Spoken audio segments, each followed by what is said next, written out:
Chapter 1744. To be honest, this was the first time Feng Yi and Jiang Shengrong wrote a memorial to the Lord.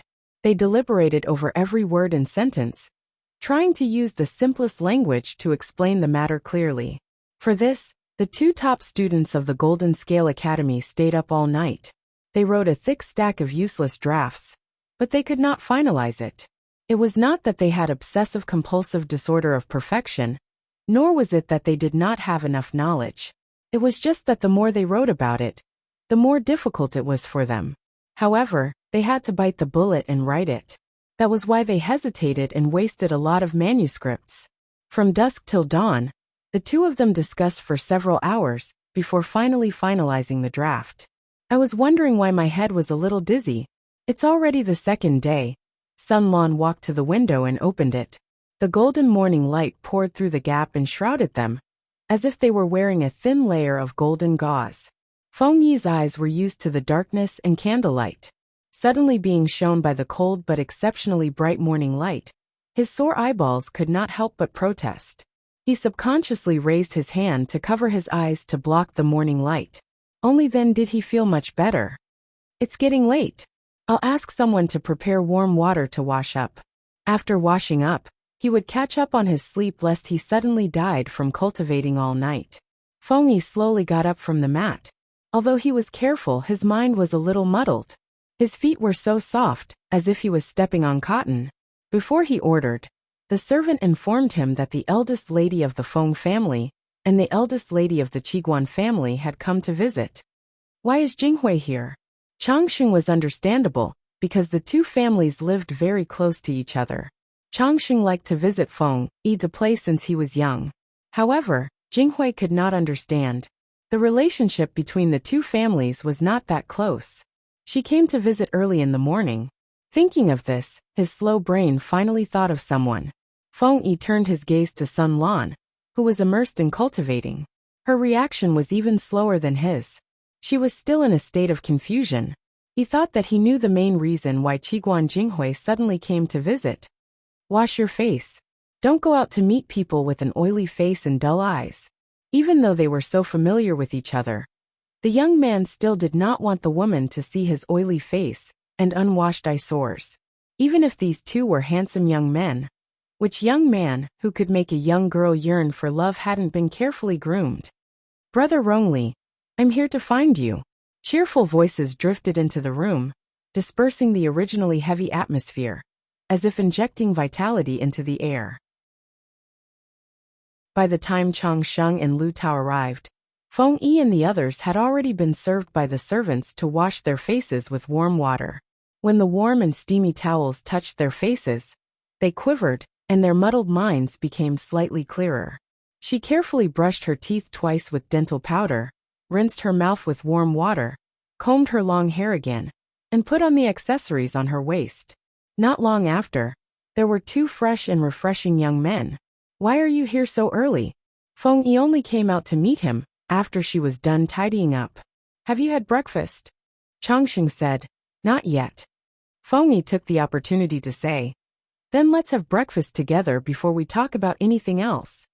Brother Rongli, look at the dark circles under your and Lan's eyes. You were so worried that you didn't sleep last night? Changxing smiled and squinted her eyes. Her smiling eyes glanced at the dark circles under their eyes, and then looked at their low spirits. She immediately guessed that these two companions had been cultivating for an entire night. However, the gloating in her words was too obvious. Feng Yi knocked on her head. Great. The two of you came all the way here, just to see how pathetic the two of us are. Changxing smiled and said, this is just along the way. I originally wanted to imitate Sister Jinghui and give Brother Rongli a difficult problem. Feng Yi's smile froze. Now when he heard the word difficult, he was a little afraid. If Qiguan Jinghui did not set a good example for Changxing, how could she teach bad people? Without waiting for him to say anything, Changxing used a handkerchief to gently stroke the dark circles under his eyes, and said with distress, after seeing you, I can't bear to do it. Although he didn't say any warm words, those few simple words made Feng Yi feel warm. Look, Changxing was the cute one. Qiguan Jinghui was the Rakshasa wearing a cute fake skin. Sun Lan looked at the two showing off their affection, as if there was no one else around. He faintly had the illusion that his stomach was bloated. He was not a fool. If he did not show his misery to gain sympathy at this time, then when would he do it? After the four of them had breakfast, Changxing asked, "How does Lan plan to solve the problem raised by Sister Jinghui?" Sun Lan took out a few pieces of paper from his sleeve. He was a little perturbed. This was the answer sheet that he and his companions wrote, after staying up all night cultivating. Qiguan Jinghui did not really force him. She was just making things difficult for him. It did not matter if Sun Lan could not achieve it, as long as he had the intention.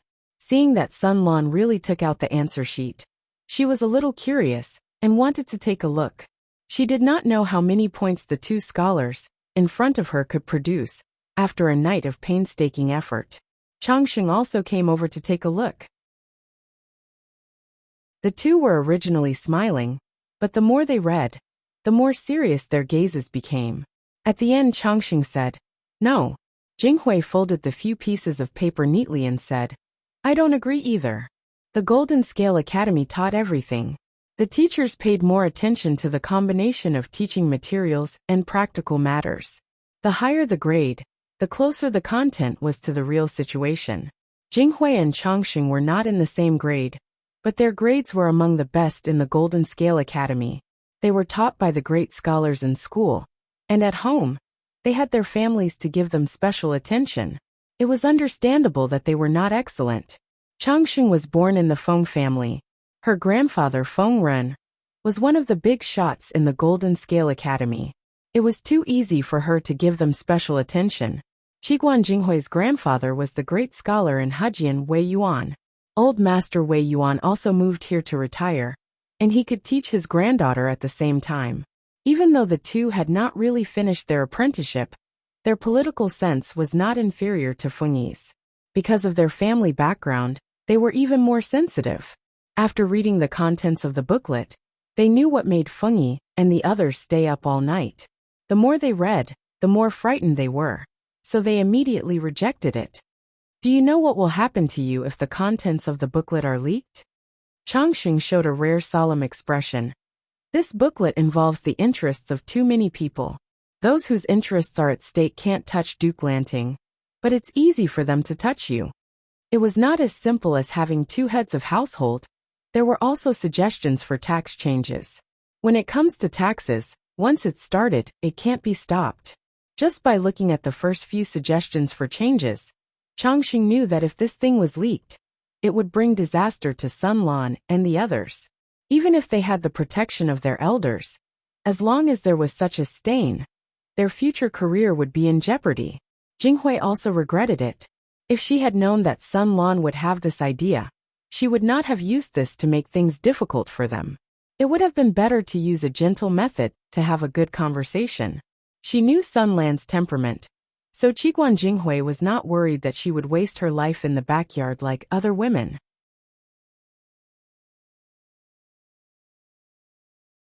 Chapter 1745. Sun Lan said, "I've discussed it with Rongli. This matter involves a lot of people. It's not convenient to do it openly, so we can only do it secretly. If it was done openly, there would be many people who would come into contact with this booklet. The news could not be hidden. If it was in the form of a secret booklet, the contents could only be seen by the trusted ministers and the Lord. Compared to the former, the latter was much more confidential." Changxing couldn't help but frown. "If it's just for Sister Jinghui's test, you don't have to do this. If it was not good enough, they would make countless enemies, but they might lose their lives." Fengyi said, "At first it was because of this, but after the secret booklet was written, I realized the meaning was more than that." Changxing was a little anxious, but she still restrained herself and listened to Fengyi's explanation. Fengyi said, "I remember, before Lan and I followed the army, the topic of the last lesson taught by the headmaster of the academy was the cause of troubled times. The headmaster asked us to explore the root cause of troubled times. If I remember correctly, the headmaster even compiled it into a book." Changxing nodded. She was also a senior student, and the content of her studies was more relevant to current politics. She had also taken similar courses. Feng Yi continued. I remember that many of my classmates said that the royal family was greedy for the desolate silver, and that it was their fault that caused the world to be in chaos. Some said that the officials were in cahoots with each other, causing the common people to suffer. Some even said that natural and man-made disasters occurred frequently, causing the common people to turn into mobs. Dongqing was like this, Nanxing was like this. But is the answer to this question so shallow and simple? Chongqing said, of course not. These are only part of the reason, but not the main reason. Coincidentally, Chongqing had taken the same course a while ago. She asked her grandfather for special tutoring, and learned a lot from this wise old man. What caused a country's destruction could not be a local factor, but something related to the whole. Feng Yi said, I think so too. After entering the military camp, I consulted a few military counselors, and had a different opinion. Military counselor Qiguan once mentioned the problem of the national treasury in the last years of Dongqing. The royal family's desire for grandiose achievements and misappropriation of military supplies was a problem, but it could not hide the fact that the national treasury's revenue had been decreasing year after year. This money was not enough to satisfy the royal family's extravagance. How could there be extra money to equip the military supplies? The problem was, according to the most recent census, before Dongqing was destroyed, the population did not decrease but increased. However, the tax revenue of the national treasury did not increase but decreased. Which part of this place was the problem? Just because someone embezzled tax money and filled their own pockets? How could it be so simple? Chongqing said, Brother Rongli, it's not that we haven't thought about it, but no one dares to make a move. Chongqing had naturally thought about what Feng Yi said. Under her grandfather's guidance, she also analyzed a lot of the content. Even if his understanding wasn't as deep as Feng Yi's, his general direction was correct. Because the 5 kingdoms were all split from the Great Xia dynasty, the tax and labor system of each kingdom was similar, only the details were different. The so-called tax was levied on the land, while the labor was levied on the heads of people. It could be material objects or manpower. For example, Dongqing's tax and corvée system was rather complicated. On the whole, it still followed the template of the Xia dynasty.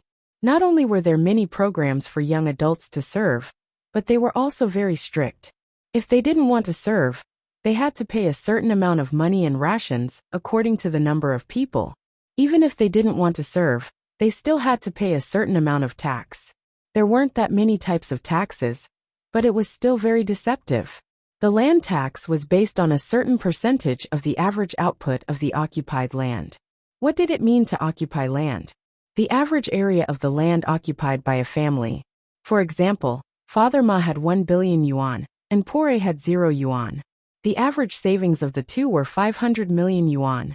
It was even easier to understand the percentage of the output per mu. The government would take 50% of the output per mu. This percentage was considered low. There was a period of time when the percentage was even up to 80%. In other words, the government would take 50% to 80% of the harvest of a farmer's hard work for a year. The remaining 20% would be given to the people. This 20% had to be deducted from the family's head tax and other miscellaneous taxes. This little amount of rice was not even enough to fill their stomachs, not to mention handing it over to the government to exempt them from the heavy labor. If the labor was levied on your family, then you had to obediently hand over the people. Of course, these indicators were for ordinary people and aristocrats who had special privileges. They could reduce taxes and be exempted from the labor. A little bit of it could be dealt with. In the early days of the founding of Dongqing, ordinary people did have a lot of fertile land in their hands. The occupied land was not too excessive. However, natural and man-made disasters could not be predicted by human beings. Many lands were resold to the aristocrats at a low price by the people. The aristocrats and other higher-ups obtained more land from the people to achieve the goal of annexation. The land in the hands of the people became less and less, but the taxes collected based on the occupied land did not decrease. In layman's terms, the income was low, but the taxes paid were not low. This meant that the people received less money. As time went by, the people could not bear the burden. More and more people sold themselves to the aristocrats as serfs or farm laborers to fight for a living. After the land annexation, the aristocrats had more and more land in their hands. However, as a privileged class, the actual number of land they owned was much larger than the theoretical occupied land. This meant that the more land they had, the more tax-free land they could get, and the higher their income. Not only that, but the aristocrats could also use their privileges to reduce taxes that were already low. The poor people became poorer, and the rich aristocrats became richer. The number of people who paid taxes decreased, and the number of aristocrats who paid taxes did not increase. The overall revenue of the national treasury naturally decreased. In addition to the embezzlement of taxes by various local governments, it would be strange for the national treasury to have a high revenue. There was no money in the national treasury. It was so poor that it could not even pay the salaries of the officials. The country was doomed. The situation in Dongqing was not that bad, but the royal family was too extravagant. They dug their own graves. Chongqing remembered the words of the academy's master, Master Qingjing. Taxes were the foundation of a country. Those hypocrites who said that money was like dung should go eat dung. Not to mention the distant past. Just the rise and fall of the dynasties of a few countries in recent times showed the importance of the national treasury's taxes. If this was to be changed, the conflict between Jiang Pengji and the aristocrats would become more intense. Whether the east wind prevailed over the west wind, or the west wind prevailed over the east wind, the bastard who proposed the tax reform would be dragged out to be sacrificed to the heavens. Chongqing looked at Feng Yi, her eyes full of struggle. "Don't worry, I know what I'm doing." Feng Yi knew that Chongqing was worried, so she said gently, "My lord will not be unaware of the stakes. She is also an elder who watched me grow up. If she really wants to punish someone, she will not punish me and Lan, who are still wet behind the ears." To put it bluntly, he and Sun Lan were still not enough. If there was really a reform, it would most likely be to plot against some unlucky aristocrats and use their entire family to sacrifice to the heavens.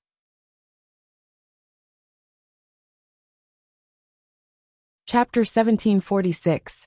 Feng Zhen could never have imagined that his well-behaved and precious son would unexpectedly dig such a big hole for him at such a critical moment. At the moment he was still on the road. From Nanqing's Ningzhou to Dongqing's Wanzhou, the two places were very far apart. Feng Zhen and his group had been on the road for more than a month, and their bones were about to break from the bumpy ride. In addition to the fatigue from the long journey, Feng Zhen was also not used to the temperature in the north and south. Nanqing's cold was cold and damp, so cold that it made one's bones shiver. Dongqing's cold in winter was an overwhelming snowstorm, so one had to be fully armed just to go out. When they arrived in Wanzhou, it was less than a month before New Year's Eve. Most people were cooped up at home for the winter, so there were very few people on the road. It was freezing outside, but inside the carriage it was warm and cozy.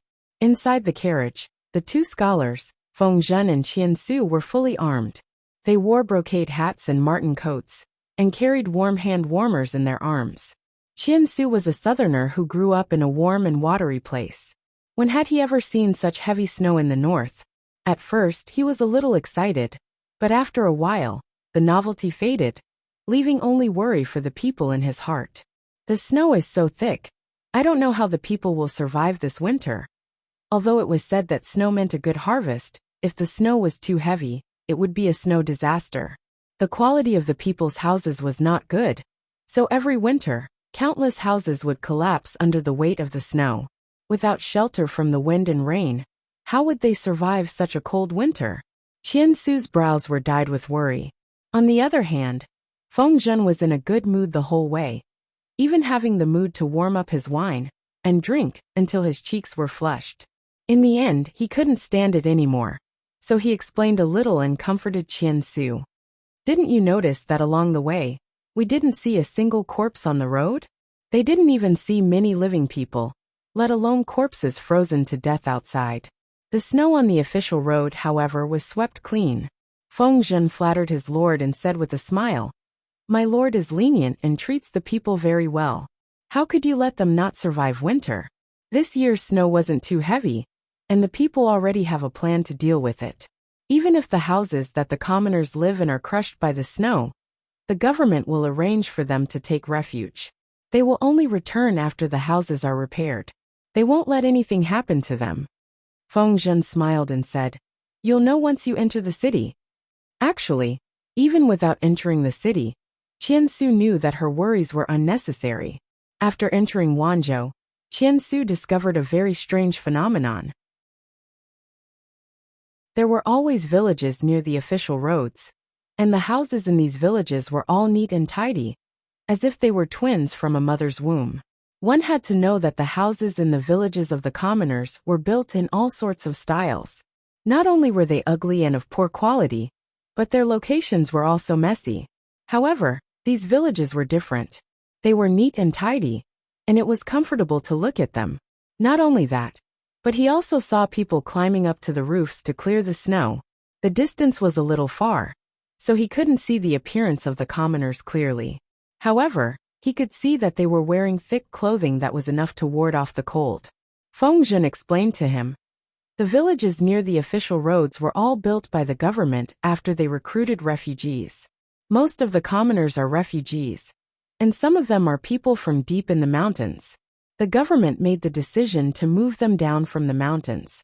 They were built near the official roads to make it easier for them to transport grain. With the official roads extending in all directions, the commoners could transport the agricultural products that they had accumulated at home to other places to sell. This place wasn't far from the mountains, and there were farmlands that the commoners could cultivate and be self-sufficient here. Of course, the maintenance of the official roads was also undertaken by these villages in turn. For example, when there was snow in winter, each village would be responsible for clearing a section of the road. After the winter, the government would allocate a certain amount of money, grain, or various kinds of spring planting to the commoners in these villages. Qiansu said, "It's hard to leave their homeland. Would they be willing to leave the place where their ancestors have lived for generations?" At first, there were indeed some commoners who weren't willing. They even suspected that there was some conspiracy behind it. Feng Zhen said with a smile. Dongqing has also experienced many years of war, and the commoners have suffered greatly. The government moved them, changed their houses, gifted them with fertile land, spring planting, farm tools and cattle. Who would really cling to their old place and refuse to move? As long as some people in a village become rich, the others will be moved no matter how stubborn they are. Our Lord has a kind heart, and these commoners aren't ungrateful. Apart from a few trusted subordinates, no one knew of Jiangyu. Ji was playing a big game of chess. After hearing this, Qiansu agreed with Feng Zhen's explanation. Ji was indeed a kind and wise ruler. He had expended so much manpower, resources, and money just to let the commoners live a good life and live in good houses. It was truly rare. Many feudal lords only knew how to develop themselves and squeeze more capital from the commoners to fight for the world.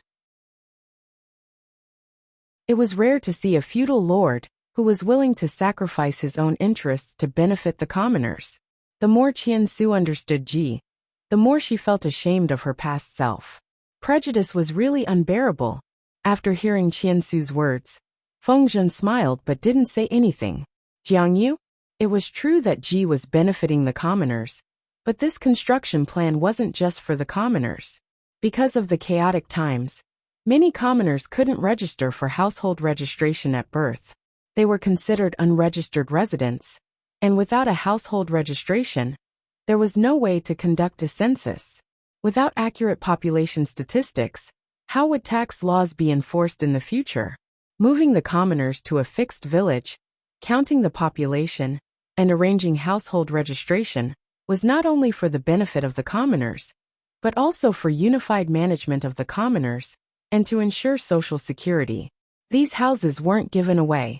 They were still rented to the commoners at a low price to encourage the commoners to produce and create value. Then, they would buy the permanent residency rights of the houses from the government. This was an invisible demographic dividend. In Wanzhou, such villages could be found everywhere. These villages were all built around arable land and roads built by the government. There were at least 40 to 50 households in a village, and at most 100 households in a village. Of course, these constructions weren't completed overnight. Basically, every village had to be repaired and a group of people moved in. At first, the commoners weren't very willing.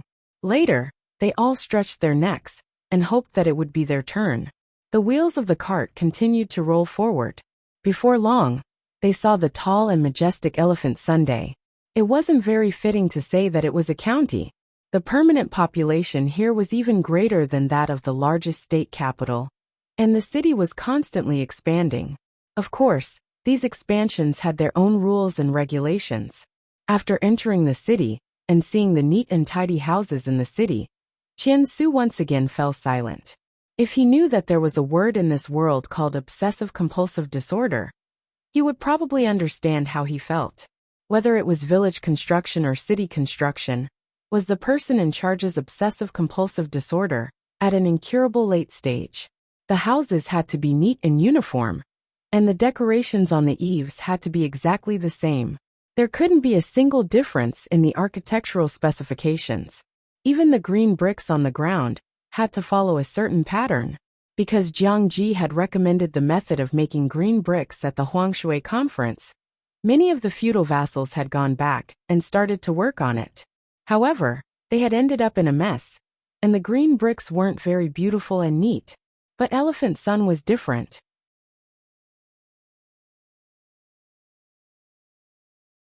Chapter 1747. Qiansu's idea wasn't unreasonable. Xiangyang had a set of strict rules and regulations. Even an illiterate person could understand them. The people were illiterate, but after living there for almost a decade, these rules had long been ingrained in their bones, forming a special spiritual outlook. After Qiansu entered the city, she felt like she had accidentally entered a paradise. The layout of Xiangyang was different from other cities. People had their own roads and carriages had their own roads. Therefore, the roads here were exceptionally wide, enough for 5 carriages to travel side by side. Every 500 steps, there was a wooden barrel that was half the height of a person standing on the side of the road. From time to time, people would throw something into it. The streets were spacious, clean, and orderly. It made Qiansu, a nouveau riche, feel indescribably uneasy. The feeling of uneasiness was similar to that of an illiterate person sneaking into the circle of top scholars. Feng Zhen revealed a long-lost emotion and explained to Qiansu excitedly, "What are those wooden barrels used for?" "They're used to throw rubbish and the filth of cows and horses. They're not allowed on the road. If you don't dispose of them, you'll be fined if you're caught." "What's up with those strange carriages?" Qiansu saw a carriage with 2 horses passing by next door. Except for the top of the carriage, it was open on all sides. Qiansu took a look and discovered that the carriage was separated by 3 wooden planks. There were 6 bearded stools, and 6 fairly clean-dressed ordinary people were sitting inside. Feng Zhen took a look and said, "It's a public carriage from the Carriage and Horses Company. According to the ancient system, 1 carriage for the commoners, 2 for the scholars, 3 for the officials, 4 for the officials, 5 for the feudal lords, and 6 for the emperor." Qiansu's brows furrowed. She said unhappily, "Judging by their attire, they're obviously commoners. How are they qualified?" "That's true, but 1 horse can't pull 6 people," Feng Zhen said.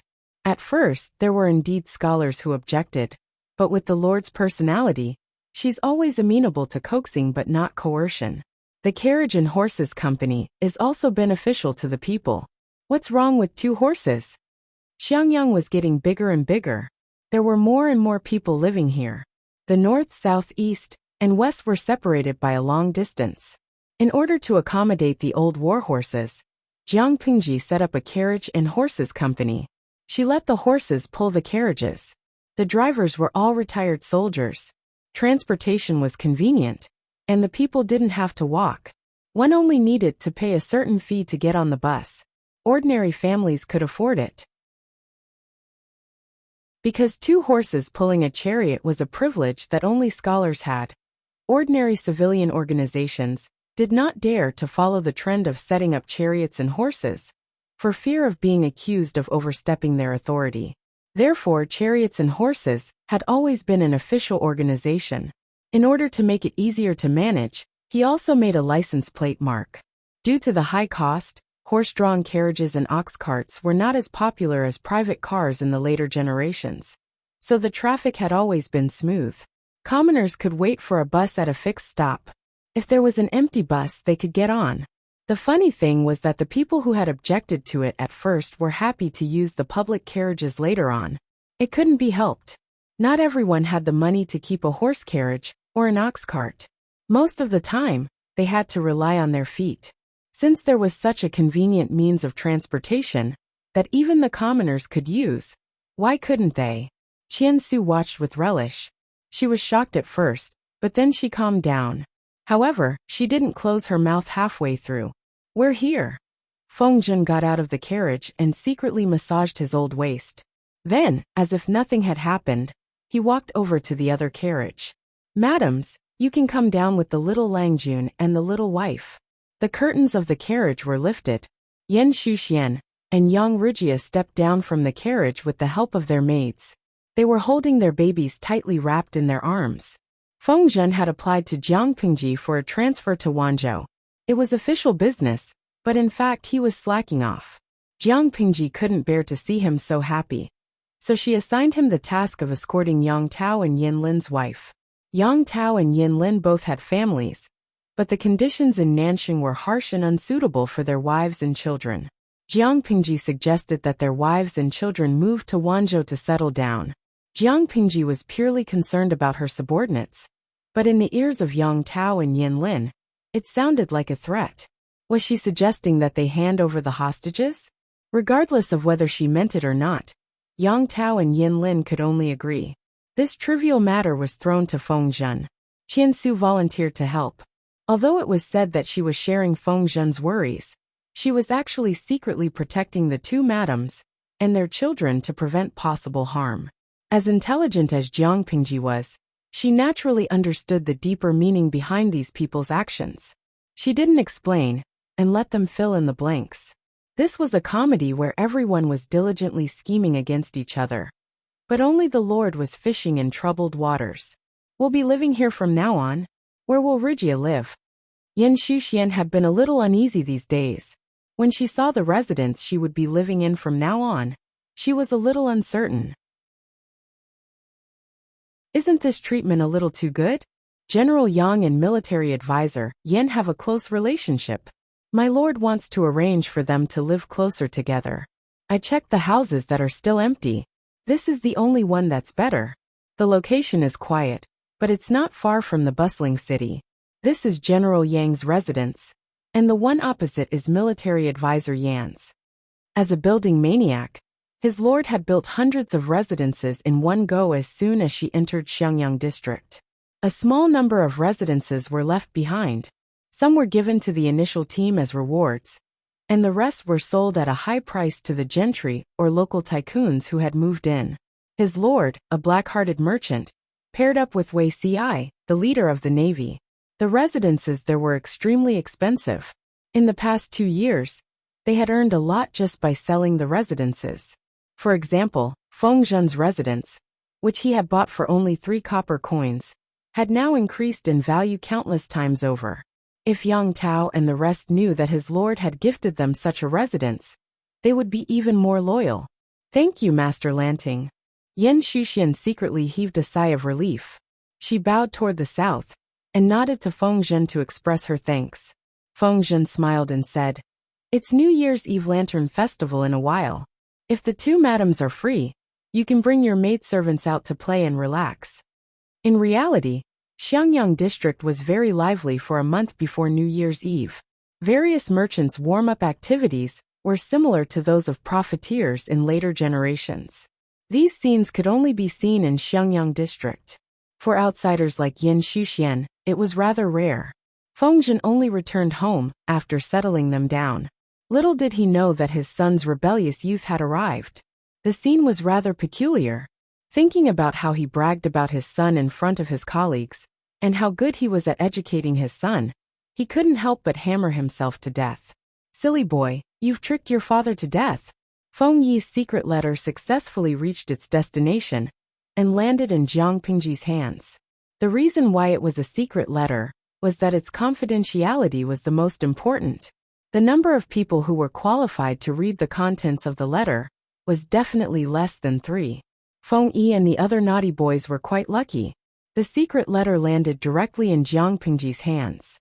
Feng Yi, it's from Rongli of Feng Zhen's family. Could it be that something happened at Zhanjiang Pass? Jiang Pingji still didn't know that Feng Yi and Sun Lan had returned to the academy to continue their studies. She thought that the two of them were still working hard at the front lines. She tore open the seal and took out the thick secret letter. At that moment, the sun was setting in the west. The room was dim, and half of Jiang Pingji's face was hidden in the darkness.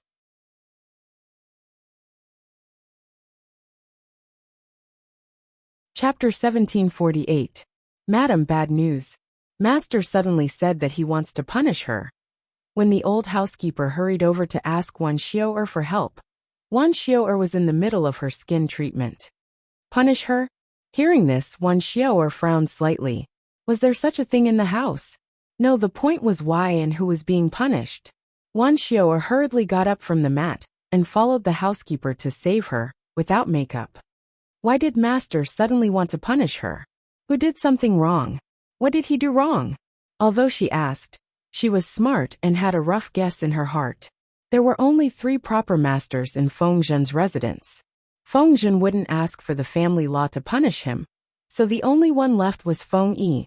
However, Feng Yi had always been a well-behaved child, so how could she have angered Feng Zhen to the point of asking for the family law? The old housekeeper had served Feng Zhen for many years. As a servant, he wouldn't interfere with Feng Zhen's education without permission. The fact that he came to her in such a hurry showed that this matter was unusual. Wan Xiao'er frowned and walked like the wind. She couldn't care less about her appearance. The old housekeeper said with a pale face, I don't know what happened either. I only know that eldest Langjun said something to Master. Master suddenly flew into a rage. Not only did he want to punish eldest Langjun, but he also said that he would personally whip eldest Langjun to prevent him from causing trouble again. Wan Xiao'er was shocked. Cause a great calamity? This crime could have been committed on anyone, but he had watched Rongli grow up. As his father, how could he not know Rongli's temperament? He didn't ask for the reason, and said such harsh words, without distinguishing between right and wrong. Is Ziji crazy? Wan Xiao'er's words were reasonable and resonated with the old housekeeper. Indeed, eldest Langjun was a good seedling that everyone had watched grow up. These days he had been studying hard, going to school, and working hard. He did not have the slightest air of a playboy. He had also kept himself clean, and never fooled around with those wastrels. His peers were already in the brothels of New Lu, but eldest Langjun didn't even have a maid to serve him. If he didn't whore, gamble, or drink, where else could he find such a worry-free son of an official? The old housekeeper was also puzzled. He subconsciously ignored his wife's unceremonious scolding of Zifeng is crazy. In his heart, Feng Zhen deserved to be scolded. When Wan Xiao'er brought her people over, she heard Feng Zhen's angry curses from afar. Unfilial son, are you trying to anger your father to death? Look at what you've done. How dare you do something that will bring disaster to your entire family? Feng Zhen heard the commotion and thought that the old housekeeper had called for the family discipline. Hand it over. See if I don't break this unfilial son's legs. Wan Xiao'er stepped forward and said, What do you mean by breaking my legs? Let me see who dares to make a move. Feng Zhen, who was standing, and Feng Yi, who was kneeling with his head lowered, looked at her in unison. The latter's gaze was calm, while the former's anger had yet to subside. This has nothing to do with you. Feng Zhen was so angry that his blood was racing. His whole body was covered in hot sweat, and his words were a little harsh. Go back first. You hit my son. What do you mean by this has nothing to do with me? Wan Xiao'er stood in front of Feng Yi, her aura no less imposing than Feng Zhen's. She retorted, If you want to use the family discipline to discipline your child, I won't object. But breaking his legs and whipping him to death is a little too much. He's your son. Is he not my son? Before you hit him, shouldn't you give me an explanation? Feng Zhen's eyes widened in shock. He was secretly angry at the old housekeeper for being a busybody and dragging Wan Xiu'er into this. However, the trouble Feng Yi had caused couldn't be made public. He could only dismiss all the servants, point at Feng Yi and say, "Unfilial son, tell me what you've done wrong. Let your mother be the judge, and ask for the family discipline to break your legs. Tell me if I've gone too far, or if you deserve it." With that, Feng Zhen suppressed his anger and said to Wan Xiu'er, "It's not that I'm cruel. It's just that this unfilial son has nearly destroyed our family. If we don't teach him a lesson now, how can we protect him in the future?" Wan Xiu'er suddenly realized that she had misunderstood something. She turned her gaze to Feng Yi and said gently, "Wrongly, tell me what happened." Feng Yi obediently and briefly told him that she was going to give Jiang Qiji a gift. Ji's secret letter. Wan Xiu'er asked, "Just a secret letter?" Feng Yi braced herself and said, "The content of the secret letter involves a lot of things." Feng Zhen furiously added insult to injury. "It's more than just a little involved. Could it be that you don't know how many people will view you as a thorn in their side once the things you've done are spread out? Who gave you the courage to get involved in something as big as taxes? At first, I thought that you were steady and mature. I didn't expect that. It would be better for you to be a profligate young master. If you raise a cripple, then so be it. At least you won't cause such a huge disaster." Wan Xiu'er was confused at first, but when she heard the word tax come out of Feng Zhen's mouth, she began to understand. How big are the implications? Feng Zhen laughed coldly. Any aristocratic family or poor family with some wealth would probably dream of burning this brat to ashes. Wan Xiu'er's heart went cold. She asked in a low voice, "Can the secret letter be recovered?" Feng Zhen sighed with a weary expression. The frivolity between his brows had disappeared long ago, leaving behind only deep worry. While he was angry, he was also worried about his brat. However, there was nothing he could do. "We can't recover it. It's too late. I'm afraid that the secret letter has already reached the master's hands." Feng Zhen was angry that his son had caused trouble, but he was even more worried that Feng Yi would be captured by his master to be sacrificed to the heavens. Even if the master didn't sacrifice this brat to the heavens, the victims, who had their cake touched by the master, would secretly seek revenge. Feng Yi said, "Father." Feng Zhen said angrily, "Stop shouting. I don't have an unfilial son like you. Now you remember that I'm your old man?" Why didn't he think more when he caused trouble? Such a troublesome son should be beaten to death. If he and his wife worked hard, they might even be able to create a new account. Feng Yi had been a little nervous at first, but when she saw Feng Zhen's attitude, she calmed down. "Father, your son thinks that things might not be as serious as you think." Feng Zhen laughed coldly. "I've eaten more salt than you've walked. You want to show off your intelligence in front of your father? You're still too young."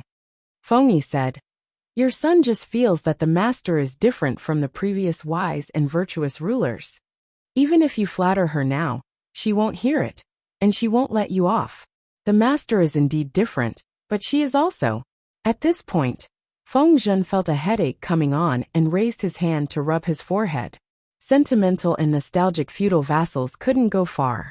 His master maintained a frightening level of rationality 24 hours a day. If the heaven-sacrificing ceremony could achieve the greatest benefits, she wouldn't be merciful. Chapter 1749. Feng Yi said, "I thought that the Lord already had this thought a long time ago." Feng Zhen glanced at his son. Yes, this kid was no longer the good bamboo shoot he was proud of, but Xiong'er Feng Yi. Feng Yi asked in a low voice, "Dare I ask, father, how do you think Xia and Dongqing were destroyed?" Feng Zhen's brows furrowed. His son's question had a deeper meaning. If we want the Shengshi dynasty to survive, we can't fall on the same question again. Feng Zhen stared at his son with a strange gaze. He was silent for a long time, making Wan Xiu'er a bystander, unable to sit still. After a long time, Feng Zhen sighed and said to his son, "What do you think? Say it." Feng Zhen's guess was right. Feng Yi's secret letter was indeed in Jiang Pingji's hands. Only she and Wei Xi had seen the contents of the letter. A bad bamboo produces a good bamboo shoot. What good things did Feng Jin do in his past life to have such a son? Wei Xiai carefully folded the secret letter, brought over an oil lamp and lit it. The orange-red flame shot up fiercely and engulfed the secret letter in an instant. Wen Zheng and Huayu's eldest wife are also impressive. Given time, they will definitely have a place in the imperial court. Jiang Pingji smiled. This also shows that the Golden Scale Academy's education is successful. Feng Yi's children are the best proof. Under the relatively open education model of the Golden Scale Academy, the students' horizons were broader than expected. They could vaguely understand the meaning of Jiang Pingji's chess game. Of course, it was due to their talent, but the education they received also played a big role. Wei Xiai said, "My lord, is it really like what Feng Yi and the others said?" Jiang Pingji said, "These children, they are still young. Their bold guess is only 30% correct." Due to the limitations of the era, very few scholars dared to blame the destruction of a country on issues such as taxes, gentry, and land annexation. Why? Because most scholars were of noble birth. When they questioned these issues, they were also denying their social status and harming their own interests. Feng Yi and the others were able to jump out of the fence. This kind of awareness was rare. Wei Xiai said, "How does my lord intend to respond?" Jiang Pingji smiled. "Grant them marriage. Just let them know." She had spent so many years plotting. Now was not the time to bare her fangs. This was because the trap she had set up was challenging the class of interests that had been deeply rooted for hundreds of years. It concerned the interests and fates of too many people. What was the root cause of the destruction of Xia Kingdom and Dongqing Kingdom? The distribution of benefits among different classes was uneven. With the fewest people hogging 99% of the resources, how could society not be chaotic? The change of dynasties was nothing more than a shuffle of resources. If Jiang Pingji wanted the future dynasty to last longer, and for the people to enjoy more peace, she had to work hard to distribute the resources more evenly. If it was divided evenly, it meant that the guy who had 99% of the resources would have to take out the things in his pocket. No one was a saint. It was impossible for the landowning households to benefit from this. Jiang Pingji wanted to think of a way to slow down the annexation of land. In essence, she was affecting the fundamental interests of this class. Moreover, she had also established the Golden Scale Academy and vigorously promoted education. She was challenging the aristocratic class's monopoly on education smiley face. Angle. Interestingly enough, if one were to get to the bottom of it, the noble landowning families were once powerful landowners. Through repeated political investments and gambles, they obtained political and economic privileges. After a few generations of operation, they started from the local government and gradually got involved with the central government. They gained a firm foothold and gained more rights to speak. They huddled together and grew rapidly. They annexed countless lands and enjoyed various privileges. Gradually, they became famous families in later generations. The cake was limited. If they wanted to enjoy more benefits, they had to kick down those who tried to climb up to share their cake. Therefore, the monopoly of officialdom and culture came into being. Jiang Pingji wanted to break this monopoly. It was useless to simply rely on violence, killing people and crushing them. Without this group of landowning households, the poor who climbed up would also become the new nobles. It would multiply and multiply endlessly. Don't think that the poor would represent the masses and fight for the interests of the people, just because they suffered from the disdain of the landowning households. The poor would only work hard to climb up and join the group of landowning households. They would transform into a new class of exploitation with a peace of mind. Therefore, Jiang Pingji really had to deal with not only the landowning households, but also the new nobles who were born poor. The Golden Scale Academy and the promotion of culture and education were to break the cultural monopoly. The imperial examination to select scholars was introduced in the future to break the monopoly of officialdom. Of course, the audience in the streaming room also said that the imperial examination to select scholars had its pros and cons. Jiang Pingji still needed to do more research. She tried to integrate the examination and teaching system of the Federation in her previous life, and transform it into a new system that could adapt to this era. At least, she had to let the people at the bottom see the hope of changing their fate. As long as the source of officials was expanded, it would naturally have an impact on the monopoly of the landowning households. The new nobles would thin out the original cake of the landowning households. However, Jiang Pingji not only had to guard against the landowning households, but she also had to guard against the new nobles. Therefore, how to control them reasonably and narrow the gap between them and the ordinary people was the most important thing. As this problem surfaced, the reform of taxes and corvée was inevitable. The original system of taxes and corvée gave the landowning households a green light. It made them richer, and the poor people poorer. The pace of land annexation was getting faster and faster. In the end, the land in the hands of the people would all be in the hands of the landowning households. The balance of resources would be completely tilted. If it was another era, the tax rate of the rich could be increased, and a high inheritance tax could be set, so that the gap between the rich and the poor would not be too big. However, in this era, inheritance tax could not be counted on. It was also difficult to implement a high tax rate for the exploitative class. After all, the people who made the laws were the evil exploitative class. If she did that, she was afraid that more than half of her confidants would betray her. She was not that reckless, so she had to change her way of thinking. While reducing the burden of the people as much as possible, she would create income for them. At the same time, she could achieve her goal of defeating the local tyrants by cooking frogs in warm water.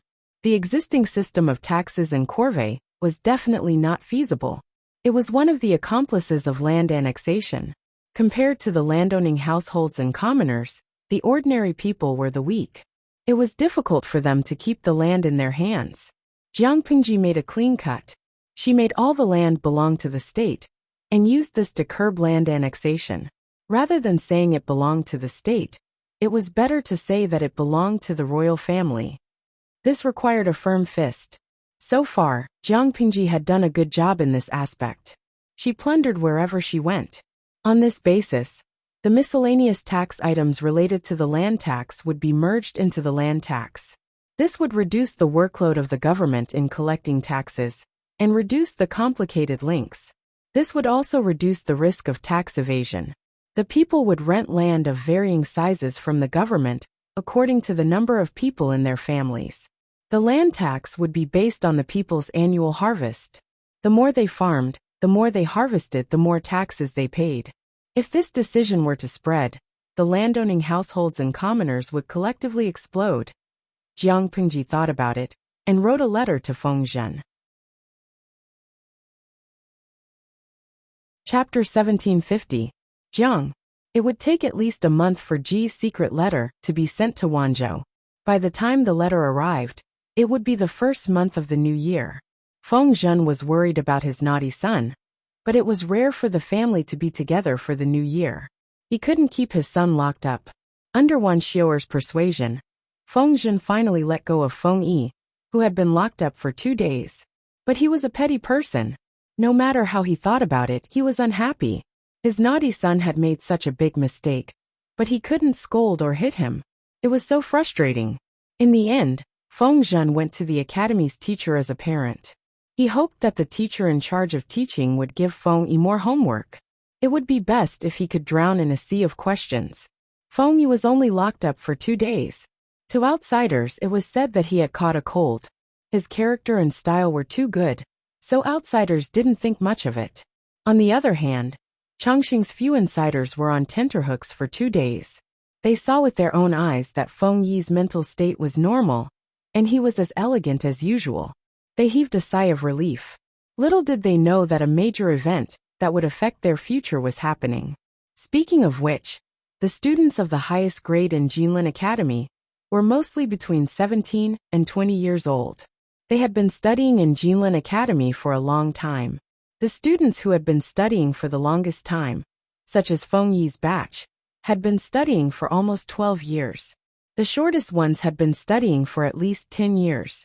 There was no doubt that both the male and female students were the students that the academy's teachers put the most effort into. The teaching materials they used were the freshest. The teachers would change the teaching materials according to their learning progress and absorption. Well, to put it bluntly, they were experimental guinea pigs. However, as a group of precious guinea pigs, the Academy's teaching resources would be given to them first. They deserved to be called painstaking efforts. At this point, many students didn't lack knowledge but experience. They could master the skills they had learned through personal experience. In terms of academics, many teachers felt that they had nothing to teach them. If these students continued to be locked up in Jinlin Academy, it wouldn't be good for them. Instead, it would be harming them. The time after turning 20 was the golden time to work hard. It couldn't be wasted. It was better to let the students graduate and leave the academy to explore the wider world. There was no end to learning. If the students still wanted to study miscellaneous books, they could borrow books from Jinlin Academy and take them home to slowly study. The elders of Jinlin Academy, led by Master Yuan Jing, felt that they couldn't keep delaying the students, so they discussed this issue. In the end, they gave Ji wrote a booklet. At the end of the day, Jinlin Academy was an official academy. Whether the students graduated or not was not decided by the big shots. So why would they need Jiang Lushi? Ji made the decision. In addition, after the first batch of students graduated, most of them came to her to apply for jobs. How could they hide this from Jiang? Big Boss Ji, Ginger? Ji also agreed, but she had her own ideas on how to select students to become officials. After so many years of planning, it's finally time to move forward with the selection of students. Wouldn't the majority of the landowning households explode with rage if they proposed to select talents through a systematic examination right off the bat? Now that he had proposed the concept of dividing up the subjects, these guys couldn't influence the results even if they wanted to. First Ginger, Ji Yinshu's wings were full of feathers, so the nobles who opposed her simply didn't have the ability to meet her head-on. Whoever dared to say no in front of her, she would make them cold sky X break. In the year when Ji Yinshu established the library of Jinlin Academy, she used a similar examination method to select students. At first, the landowning households were very angry, but because they were small in scale, there weren't many people in each expedition, so their opposition was just loud thunder and small rain. Third, with the accumulation of these years, the grassroots and middle levels of the Jinlin Academy's expeditions had formed a certain scale, so their voices were no longer as soft as mosquitoes. Although they couldn't meet the landowning households head-on, they were still a force to be reckoned with. Ginger, if Ji Yinshu proposed to divide up the subjects, these people were the least qualified to oppose. Even if they didn't support her, they wouldn't jump out to make things difficult for her. Finally, Ginger, Ji Yinshu had been helping Jinlin Academy build a positive image all these years. The students of the academy had long become a unique scenery, and the people accepted them very well. In addition to the main headmaster of Jinlin Academy, Ginger, Ji Yinshu also used the method of private bidding to establish 22 branches in various provinces and counties. Because of good management, Ginger, while Ji Yinshu was friendly to the people, she also won over a small number of small landowning households and ordinary people. The influence of Jinlin Academy was incomparable. Now the first batch of students was about to graduate, and their final destination would inevitably attract a lot of attention. In the eyes of outsiders, these students were Ginger. Ji Yinshu had poured years of painstaking effort into them, so she definitely wouldn't let the fertile water flow to the fields of outsiders. However, the fact was that Ginger, Ji Yinshu refuted all the suggestions of the military expeditions. People's talents are divided into different grades. Some people are geniuses but waste the food given by God, while some people are stupid but diligent. If all of them are expeditions and treated equally, then what's the point of their hard work? If they can get into Jinlin Academy and get into the highest grade, who will take the trouble to study in the future? Ginger, Ji Yinshu sternly refuted the guy who proposed this bad idea. He didn't care about the old friendship. Even if this famous scholar had contributed a lot to the construction and development of Jinlin Academy, she still had to refute him. She wanted all the students to know that it was not so easy to get into an official position, and only the winners could stand out. So, She took advantage of the situation and proposed the concept of dividing up the subjects. With the previous arrangements, this concept didn't encounter much opposition. Even if some people objected, they didn't dare to say anything. Dividing up the subjects was a big deal. Ginger, Ji Yinshu planned to preside over it personally. Firstly, it was a show of seriousness. Secondly, it was a deterrent. Thirdly, she could discuss the specific matters of dividing up the subjects with the leaders of Jinlin Academy. There couldn't be any accidents in the first imperial examination. She threw the matters of Nanxing to Fu Wang, Yang Si, Yang Tao, and Yin Lin. Yang Tao and Yin Lin were rendered speechless by her actions. A year ago, Yang Tao was still fighting with Ginger. Now he was going to hand over the entire situation of Nanxing to them. She was too ambitious. Even if Fu Wang was the commander, Yang Si, Xieze, and Li, a few important ministers were watching over them. But it was undeniable that Yang Tao had a lot of military power. If Yang Tao wanted to rebel Ginger, she would be in a terrible fix. When Yang Tao shared his thoughts with his little friend, Yin Lin's little friend seemed to roll his eyes at him. Zhengze, did you forget? Forget what? I forgot that both our wives and children were sent to Wanzhou. They had hostages in their hands. How could they be worried about Yang Tao's rebellion? Should Yang Tao be worried about Ginger? Would that bastard Ji kill the hostages? He was mentally tired. Wei Xi also expressed that he was mentally tired. He didn't want to be treated as a pendant by the Lord, who took him everywhere. If this continued, even a blind person would know that they had an affair. Ginger, Ji Yinshu said sternly, I'm not good at painting. Naturally, I have to take Zixiao with me. Looking at her sincere big eyes, she didn't take Wei Xi with her to have an affair. If that was the case, why would she take Lu Zheng with her? Yes, Lu Zheng and his adopted daughter Kang Xintong were once again the third wheel. Wei Xi hesitated. Could it be that he had been single for too long, and his thoughts were impure? So he misunderstood his lord? My lord said that I'm good at painting. Is there something that you want me to do? Ginger. Ji Yinshu rubbed her hands with a smile, and warmed Wei Xi's hands with her palm. The first batch of leeks in Jinlin Academy is ready. It's time to harvest them.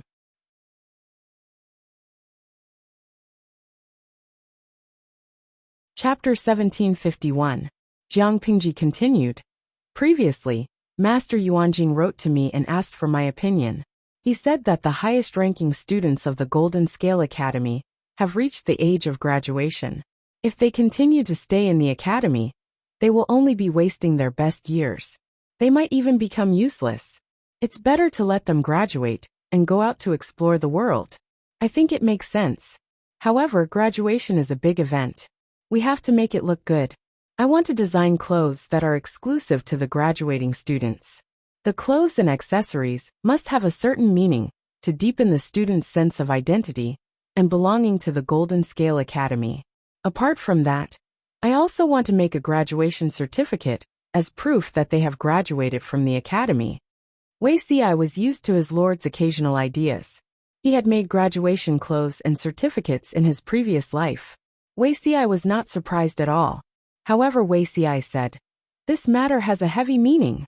I think it's better for you to design it yourself. Having been the leader of the Internet Water Army for so many years, Wei Xi's control of people's hearts was as pure as fire. He knew that some casual actions could win people's hearts. The effect was no less than throwing money and being courteous to the wise. He could draw the finished product, but it was best for Jiang Pingji to design it herself. The effect would be the best. Smiley face. Angle.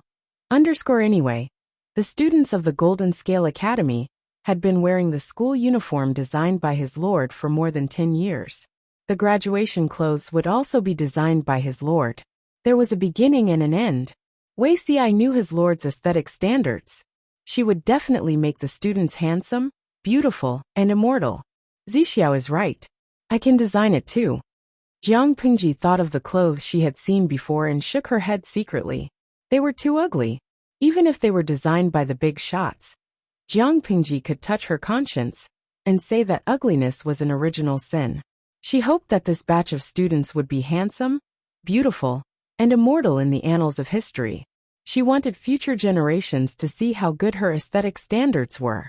Hashtag being good or bad is temporary, but being handsome and beautiful is forever. Omega hashtag at that moment, Jiang Pingji's inspiration came.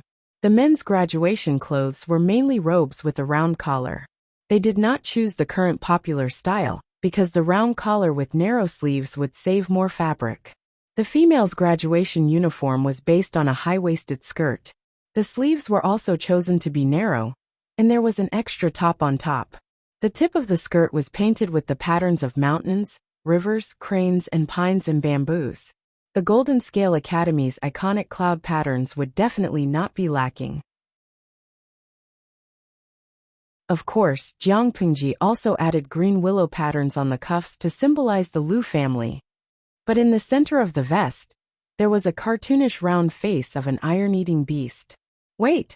Wei Xi was stunned as he watched. Your Highness, I'm afraid this isn't appropriate, Jiang Pingji said. What's wrong?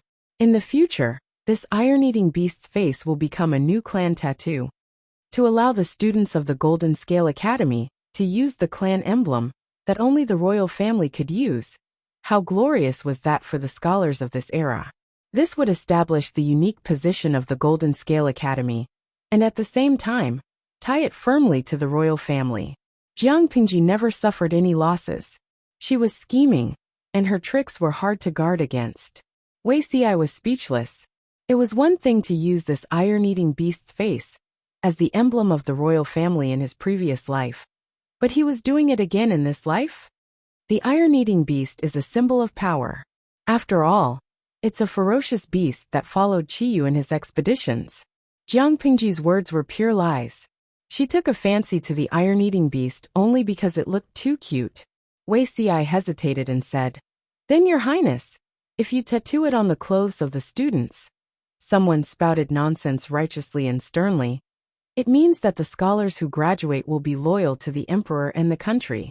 They will follow Qiyu like a ferocious beast, and will be the pillar of the country.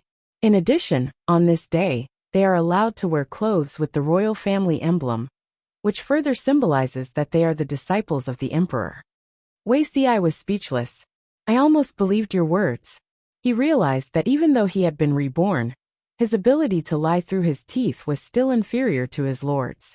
Under Jiang Pingji's strong arguments, she retained her opinion, but the accessories such as hair accessories and waist accessories were made by Wei Xi. He was really worried that his lord would make other messy things. Lu Zheng and his daughter smiled and did not say anything. On the way to Wanzhou, Lu Zheng picked up his wife and son along the way. Wait, haven't you been single until now? When did he stop being single? Because the two lives were different. Wei Xi could not guarantee that Lu Zheng's family had not been destroyed by the butterfly's wings.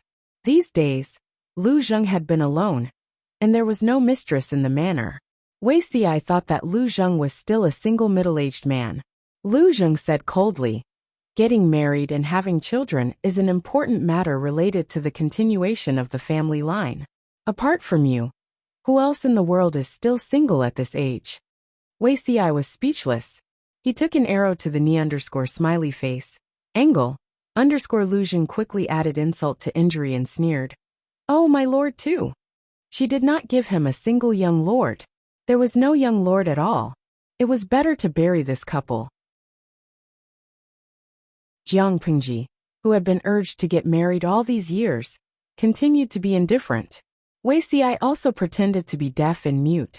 Lu Zheng successfully picked up his wife and son. The couple had been separated for a long time. At this time, they had endless things to talk about. They directly left their annoying son to Kang Xintong to take care of. Because the journey to Wanzhou was too far, they would have to spend the New Year's Eve on the way. As the new year was approaching, the teachers in the academy were not as strict with the students' education as usual. The students in the lower grades continued to review the old and learn new things, while the students in the upper grades focused on self-study and discussion. Feng Yi always came to the classroom early. His diligence made the other students in the elite class sigh in admiration.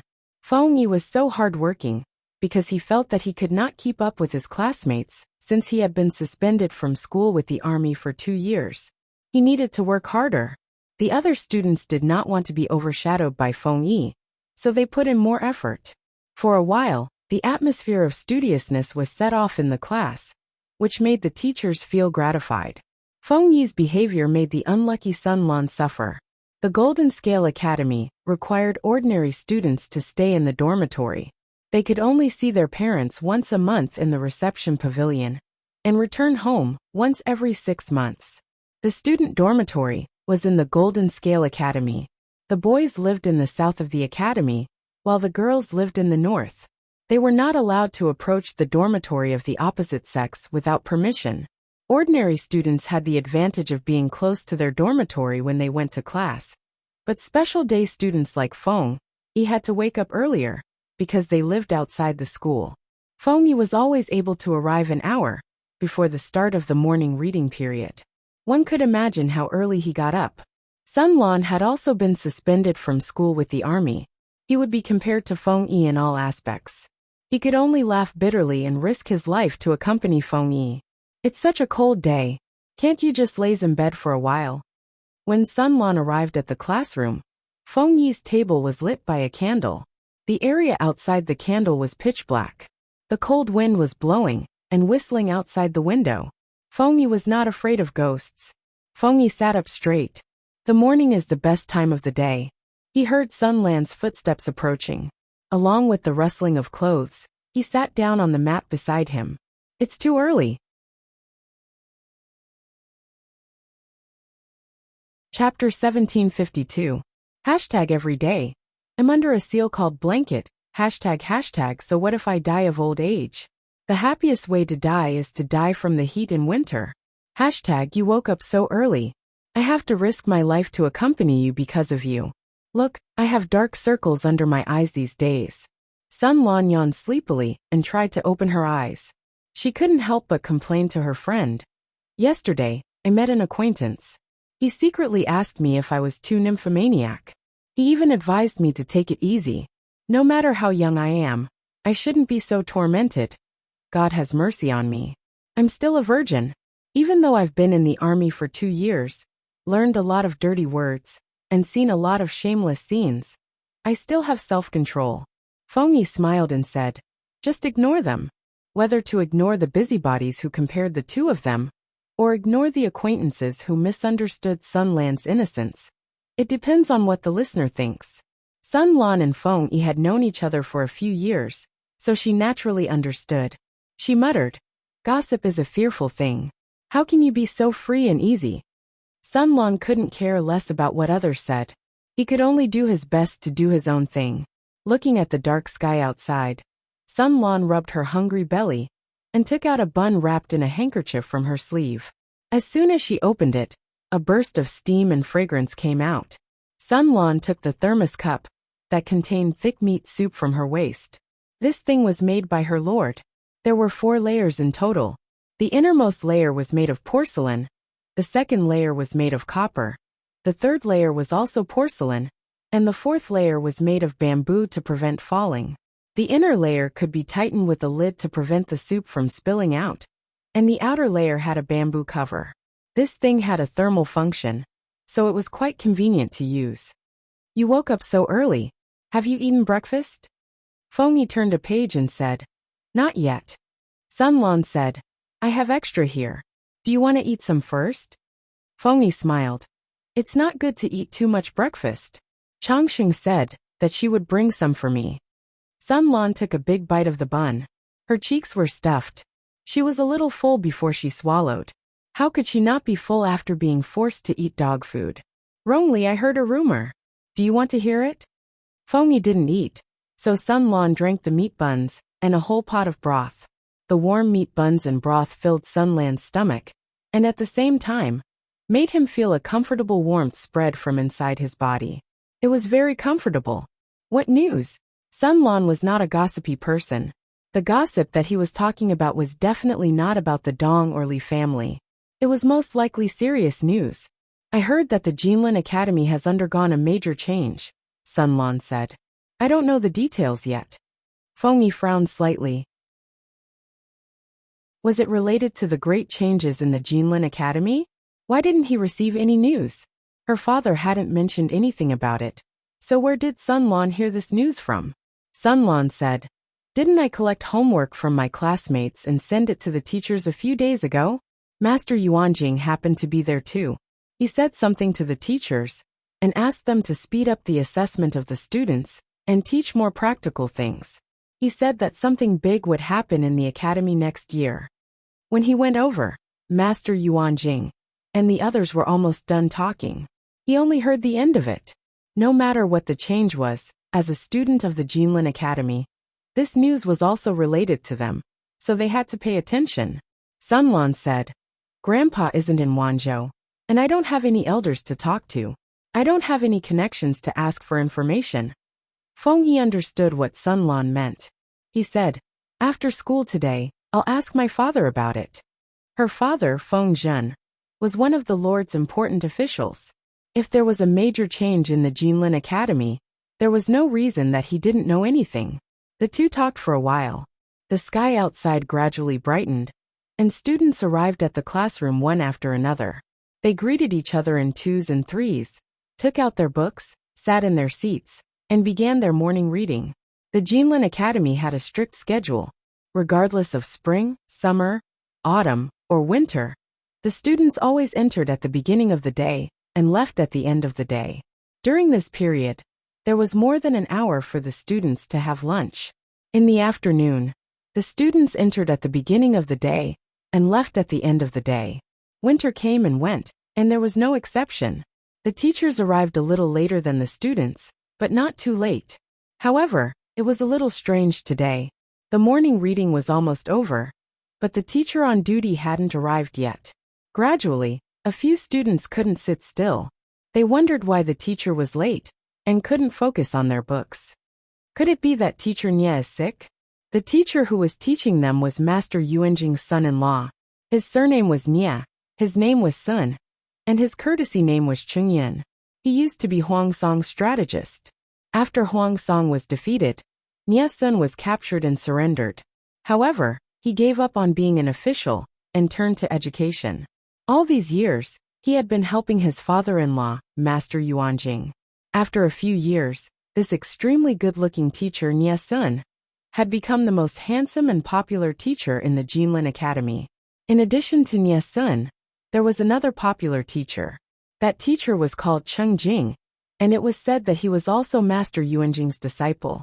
However, compared to Nye Sun's outstanding appearance and gentle temperament, Cheng Jing was quite strict and unapproachable. Under normal circumstances, no one dared to provoke Cheng Jing. If a student made a mistake in Cheng Jing's hands, they wouldn't be able to get away with it. Therefore, the senior students were more concerned about Nye Sun. If it was Cheng Jing's turn to be on duty and didn't come today, not only would the students be worried, but they would also secretly feel lucky. It can't be. Yesterday, I saw the teacher coming back from the girls' class. I greeted him on the way, and he seemed to be in good spirits. Being sick isn't something that accumulates over time. Maybe he didn't sleep well last night and caught a cold? The morning reading was almost over, and the students had the guts to gossip in low voices.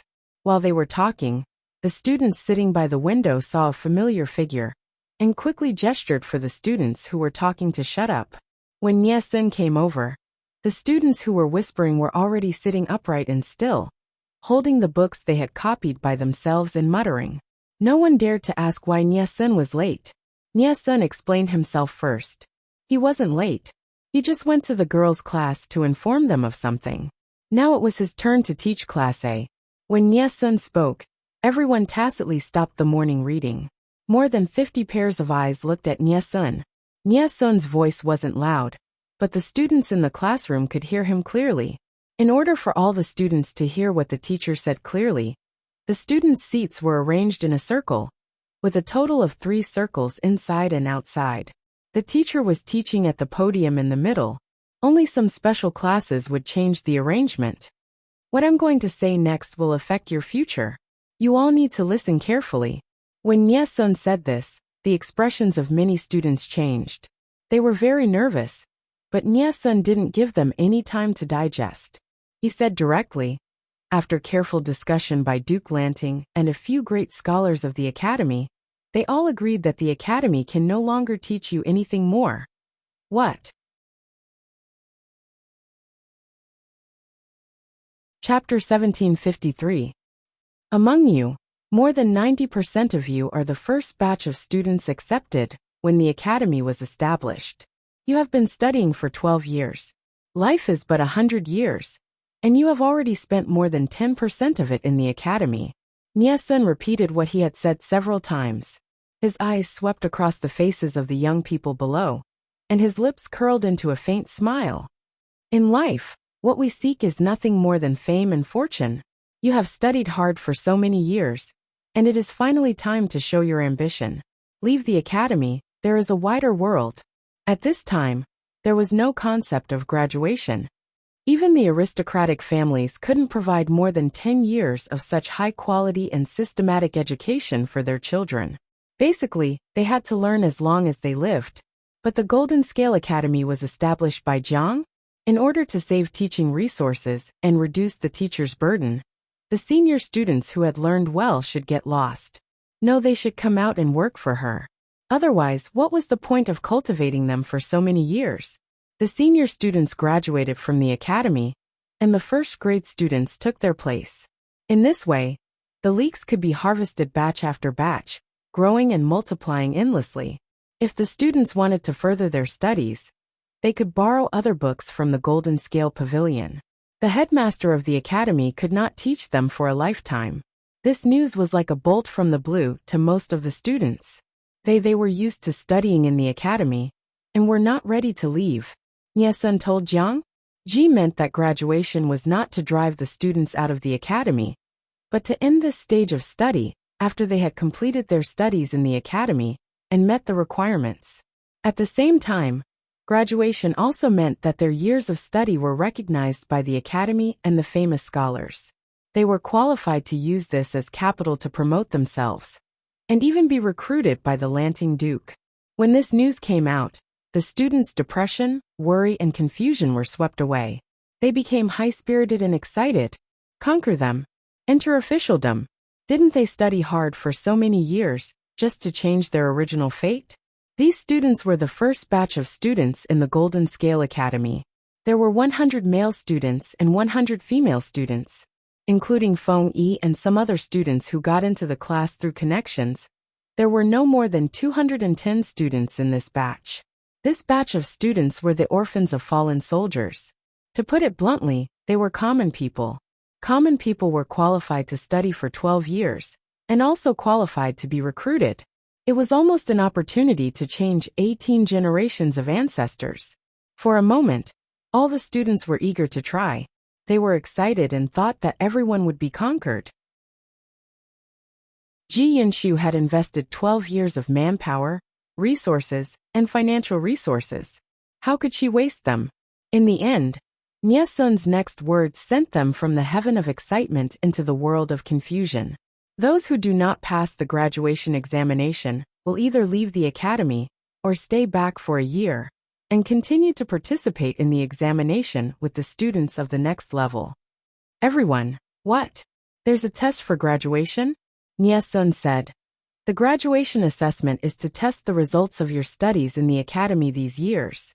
When you graduate from the Academy will keep the files of your studies in the Academy forever. No matter where you go in the future, you will be a student of the Golden Scale Academy. Each of you represents the Academy and is the face of the Academy. The Academy will not allow students who fail in their studies to go out and ruin the good reputation it has accumulated over the years. Therefore, a graduation test was set up. Only those who passed the test with outstanding results would have the right to graduate and leave. In the future, you will pay. No matter if you are an official, a teacher, or living in a corner, you have to be careful with your words and actions. You can't discredit the Academy. He spoke very sternly. The students could feel the power coming from his body, and subconsciously became more obedient. The assessment will be set at the end of the first month after the new year. Everyone's expression changed. This time, this was not a chance for people to relax during the new year. Those who pass the graduation assessment can participate in the assessment held by Duke Lanting in May next year. Those who pass can become an official. Nia Sun threw another bomb. Those who compete with you on the same stage are not only your classmates, but also the 85 ladies in the female class and the scholars of the Golden Scale Pavilion. Everyone, don't embarrass the academy. Just do your best. Feng Yi had something to ask. Headmaster, can you tell us the general content of the assessment? Nia Sun said. It will be the 6 arts of a gentleman. There are 6 subjects in total. Everyone, someone said with a trembling voice. The ladies in the female class will also participate. They have also studied hard in the academy for many years. Of course they will participate. Nia Sun sighed in his heart. There should be 100 people in the female class. However, some of the older ones couldn't stand it and chose to marry and have children. Some of them went to the military camp to work hard. The remaining 85 had lost their parents. Their relatives couldn't control them and didn't have the right to decide their souls. These female students also felt that the academy was quieter and safer. They didn't have the thought of marrying, so they stayed in the academy to continue their studies. When Nia Sun said this, everyone wailed in their hearts. There was no other reason. The ladies in the female class were extremely skilled in martial arts. They didn't belong to the category of normal women. Competing with them on the same stage was too much of a bully. However, Headmaster Nia Sun said that the assessment of the 6 arts of a gentleman was etiquette, music, archery, writing, calligraphy and mathematics. Other than archery and writing, the female class had no advantage in the other subjects. Moreover, as long as it wasn't a face-to-face fight, the results of the male class wouldn't be bad. When they thought of this, everyone's anxious hearts slowly returned to their original place. As long as they didn't fight one-on-one with the ladies in the female class and hurt each other, they still had a chance. Nia Sun saw that the students naturally accepted the fact that the ladies would compete with them on the same stage. He was a little shocked. However, he soon figured it out. This batch of students in the Golden Scale Academy had been living in the academy for more than 10 years. They were isolated from the outside world. The education they received was open, and their thoughts were also open-minded. In addition, during the big classes, they often interacted with and compared with the female class students. In their minds, they didn't feel that there was anything wrong with women being conquered. If someone belittled them in front of them, they would think that person was being ridiculous. This scene was naturally caused by Jiang Qigong. Ji hoped to see it. It was difficult to change the minds of adults, but it was different for children. In order for you to successfully pass the graduation assessment, your studies will be quite arduous. Please don't complain. After being serious for a while, Nia Sun's tone finally softened. There was a hint of a smile on his face. The students muttered in private. What's the big deal about suffering? It's the big deal if you don't pass the assessment. If they didn't pass the assessment, it meant that the results of their 12 years of study wouldn't be recognized. They would have to repeat the year and take the assessment together with the next cohort. It was too embarrassing. Everyone's nerves were stretched taut. They couldn't wait to revise their lessons even in their dreams. #I love learning. Learning makes me happy. The headmasters of the academy were worried that these students would become sick from studying. When the New Year's Eve Lantern Festival began, the headmasters encouraged the students to go out and play for a day or two. Of course, the real reason was. Chapter 1754. To the people of Yangzhou, the New Year's Eve Lantern Festival was an event of great significance. Jiang. In the first 2 years after Ji took over Xiangyang district, she organized the Lantern Festival in order to quickly restore the livelihood of the people and encourage them to have hope in life. In the following years, Xiangyang district developed better and better. Hundreds of thousands of people came to live there, and the tradition of the Lantern Festival was preserved. Many smart merchants seized the opportunity and imitated Jika House to organize various promotional events. Not only did it arouse the people's desire to shop, but it also increased their sales. The merchants made a lot of money. When other merchants saw this, they were extremely envious. Soon after, They organized some kind of promotional event to benefit the people during the New Year's Eve Lantern Festival. This was somewhat similar to the Double 11 Chopping Festival in the Salted Fish dimension. Every year before New Year's Eve, these events were held. Some diligent and thrifty people developed the habit of stocking up during the New Year's Eve Lantern Festival. Of course, there were many merchants who participated in the event. Some sold fake goods for personal gain, and some even cheated the common people into buying inferior goods at low prices. There were also those who maliciously used price wars to squeeze the living space of their own kind, thereby dominating the market share. Even Jiang Ji's occupation in her previous life was not related to being a merchant. However, she had come into contact with many people and understood some of the little tricks of the business world. These little tricks were the leftover tricks of the ancestors in her era. However, in this ancient era where business development was still in its infancy, every idea could set off a considerable business storm.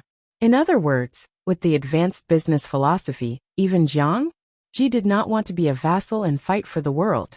As a merchant, she might be able to create a considerable business empire. Therefore, while promoting business development, the Empress Dowager Ji made many rules to restrict merchants. Many of the regulations were inexplicable to the current merchants. However, over time, as Xiangyang district flourished, and its economy far exceeded that of ordinary states, some merchants who had been doing business for a long time figured out some clues. They increasingly felt that the Duke of Lanting was unfathomable. Taking one step at a time was not scary. What was scary was taking 10 steps at a time. They could not afford to offend such a big boss. Time to slip away. Out of fear, they repeatedly restrained themselves and the shops under their name, not daring to overstep the boundaries. Others were not as clear-headed as them. Some of them were black-hearted merchants who would resort to unscrupulous means to earn money. Unfortunately, this was Xiangyang district. The regulations regarding merchants, shops, and commodities were detailed and clear.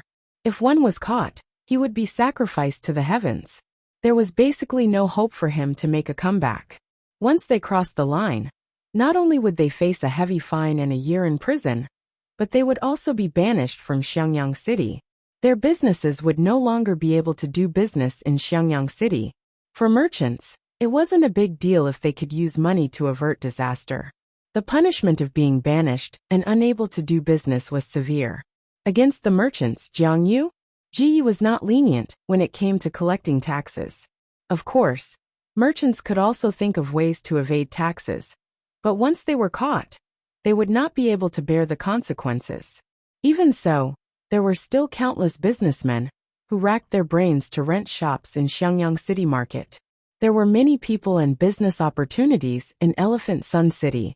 The business environment was good and stable, so there was no need to worry about being robbed by bandits. In the past few years, there had been chaos in chaos. The feudal lords and tyrants had imposed exorbitant taxes and levies, and there were even cases of coercion and robbery. As a result, some merchants had gone bankrupt and were unable to continue their business. Even if there were no feudal lords or tyrants, there were bandits and gangsters. Any shop that wanted to do business would have to pay a high protection fee. Not handing it over, then they would rush forward and loot all the shops. In comparison, Xiangyang City was a paradise for the merchants. Every New Year's Eve Lantern Festival was their carnival. Some merchants from other places also wanted to come and join in the fun. They booked temporary stalls 1 or 2 months in advance and brought their goods over to sell. They came in high spirits and returned in high spirits. While the merchants were happy, some of the scholars and minor landowning families were unhappy. Scholars, farmers, merchants were at the bottom. The Lord of Lanting did not respect the scholars, but instead took care of the merchants. Was there something wrong with his brain? That was what he thought, but he didn't dare to say it out loud. After all, this was Jiang Ji's old nest, her home field. The last person who dared to insult Jiang in public?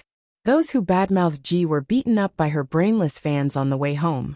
The most annoying thing about this person was that after he was beaten, he didn't reflect on himself, and instead went to report it to the authorities. In the end, The authorities asked about the whole story and generously gave out 7 days' worth of prison meals. For a large clan like the Feng clan, they were very smart and knew how to protect themselves. Why would they rush to make such a stupid statement? Not only did he not oppose Jiang, instead, Ji found ways to express her goodwill and earned a lot of benefits from it. For example, the clan leader of the Feng clan. The current clan leader of the Feng clan was Feng Xiao, Feng Jin's eldest brother. He used Feng Jin's connections to cut the queue and rented a few of the best shops in the market. The business scope was very wide. At this time, Feng Jin realized that his clan also had a lot of business. Feng Xiao, he couldn't help but complain. Do you think you grew up eating wind and drinking dew? There were so many people in the main and side branches of the Feng clan. Even if the clan's resources were tilted to the main branch, the large number of side branches also had a lot of expenses. Their living expenses were not bad, but studying and learning to write were the ones that burned money. All of these needed money because of the unregulated business in this era, coupled with the influence of the chain of contempt. The landowning families had shops under their names, but most of them followed the rules. Most of their income still depended on the land. They spent a lot of effort to acquire land, because there was money to be made in it. Under the constraints of the family tradition, the Feng clan didn't act so arrogantly, but they still had a lot of land under their name, many of which were accumulated by their ancestors. But what about their second brother in Jiang? Ji was bound to them, and the latter had been suppressing the landowning families. If it was in the past, they could probably kill them by gathering the power of the landowning families. Now they were getting stronger and the landowning families were being weakened. Feng? The eldest brother frowned and realized that things weren't so simple. He discussed with his father, Feng Run, in private. He didn't know what they said, but they sold a part of the land at a friendship price.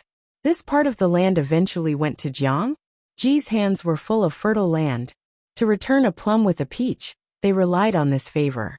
They also got a shop in a prime location in the market from Feng Jin at a low price. The Feng clan used to have some shops, but the profit was very low. It was not as much as the income from the land, let alone stable. Feng. They studied the market and made adjustments. In addition, they sold a part of the land to Jiang, Ji's favor in exchange for preferential treatment.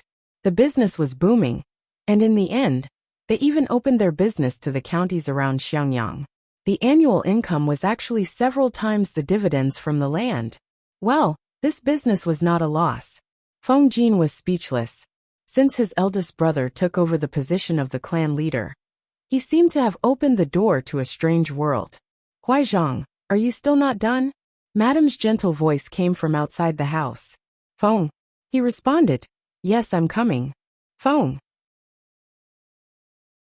For years after he separated from his first wife, Madame Du, he only remarried when his 2 legitimate sons reached the age of understanding. He didn't have any resistance towards remarrying. The legitimate sons needed a mother to teach them, and the Feng clan also needed a matron. After a failed marriage and a hysterical wife, he didn't have high expectations for his second wife. Instead, he was full of surprises. Chapter 1755. Why are you dressed so plainly today? Feng Gui came out and saw his wife's light makeup. He was not used to it.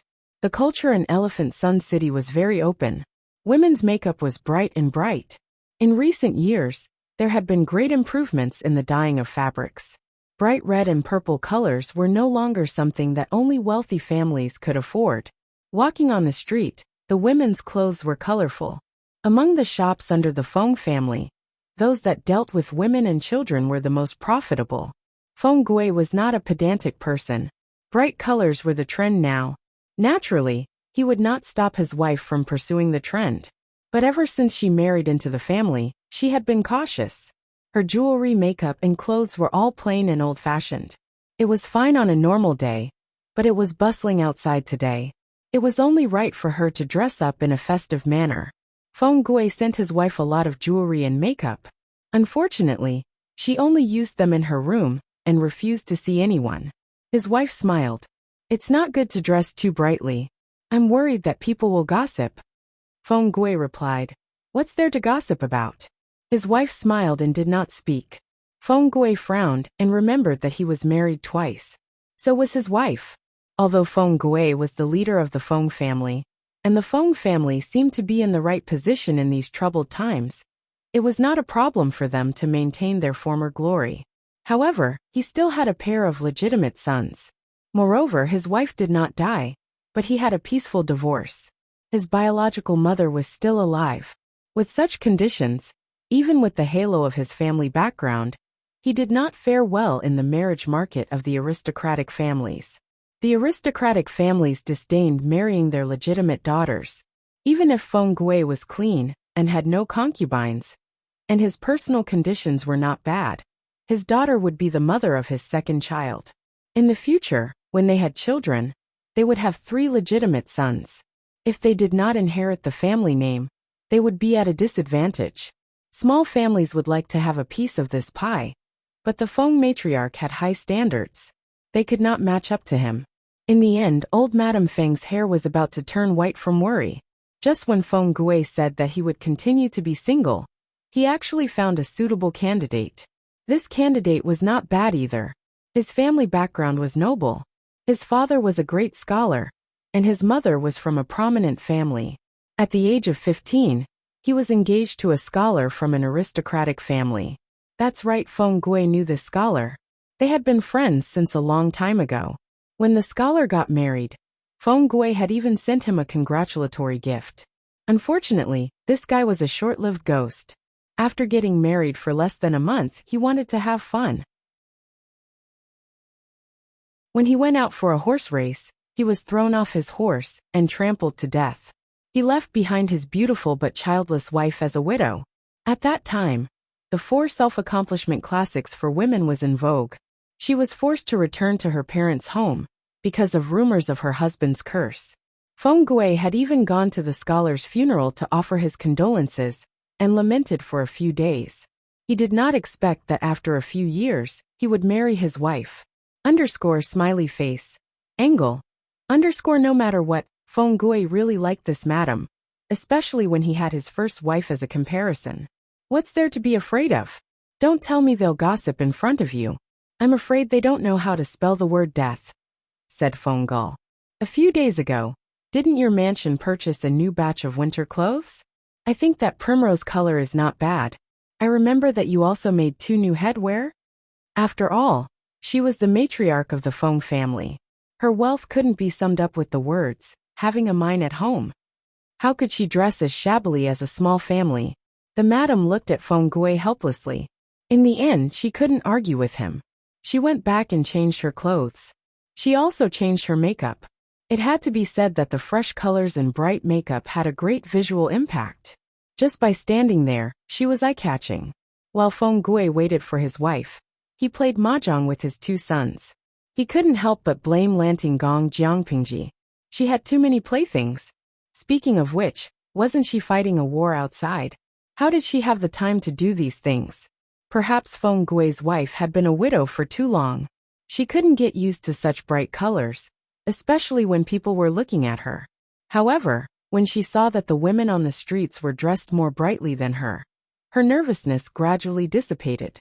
The New Year's Eve Lantern Festival was held in the largest markets and business districts in Xiangyang District.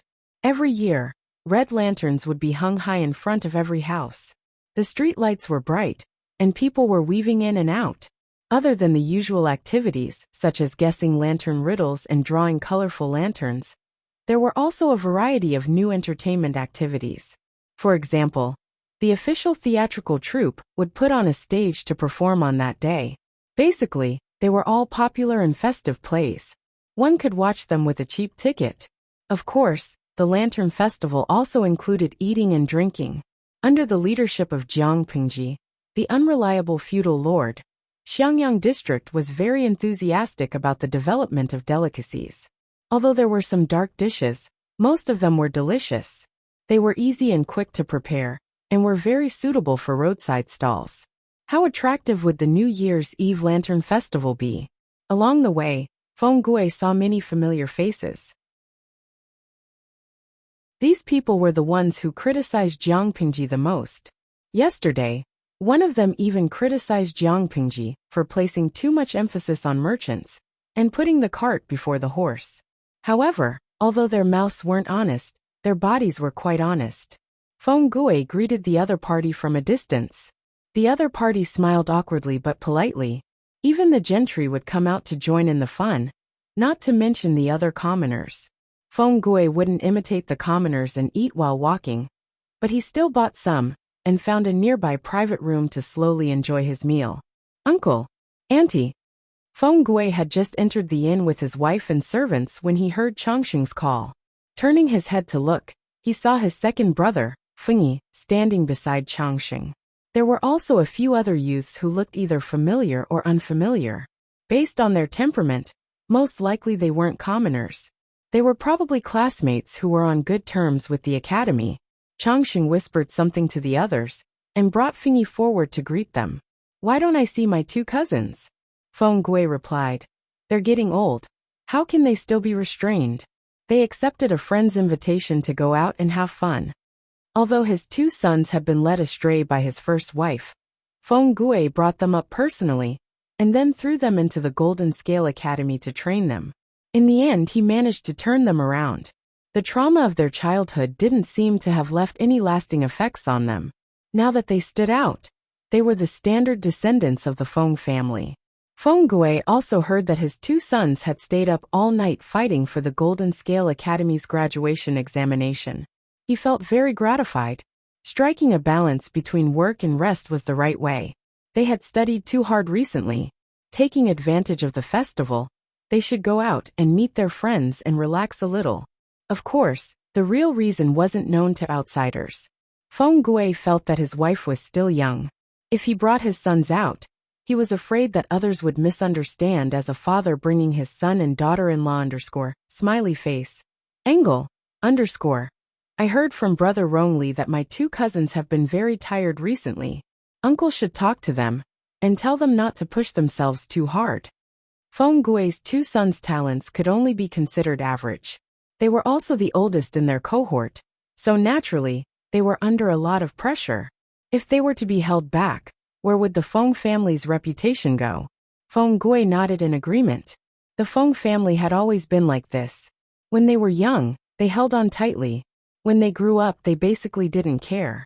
Otherwise, there wouldn't be such a weirdo like Feng Ju. His own sons. He really should show more concern for them. After chatting idly for a while, Feng Gui let Changxing go out and have fun. With an elder by her side, the youngsters wouldn't be able to enjoy themselves. Today was a suitable day to bump into acquaintances. Feng Gui had just started criticizing his third brother, Feng Ju. When he went upstairs, he saw him. Feng Ju and his second brother, Feng Jin, were staring at each other.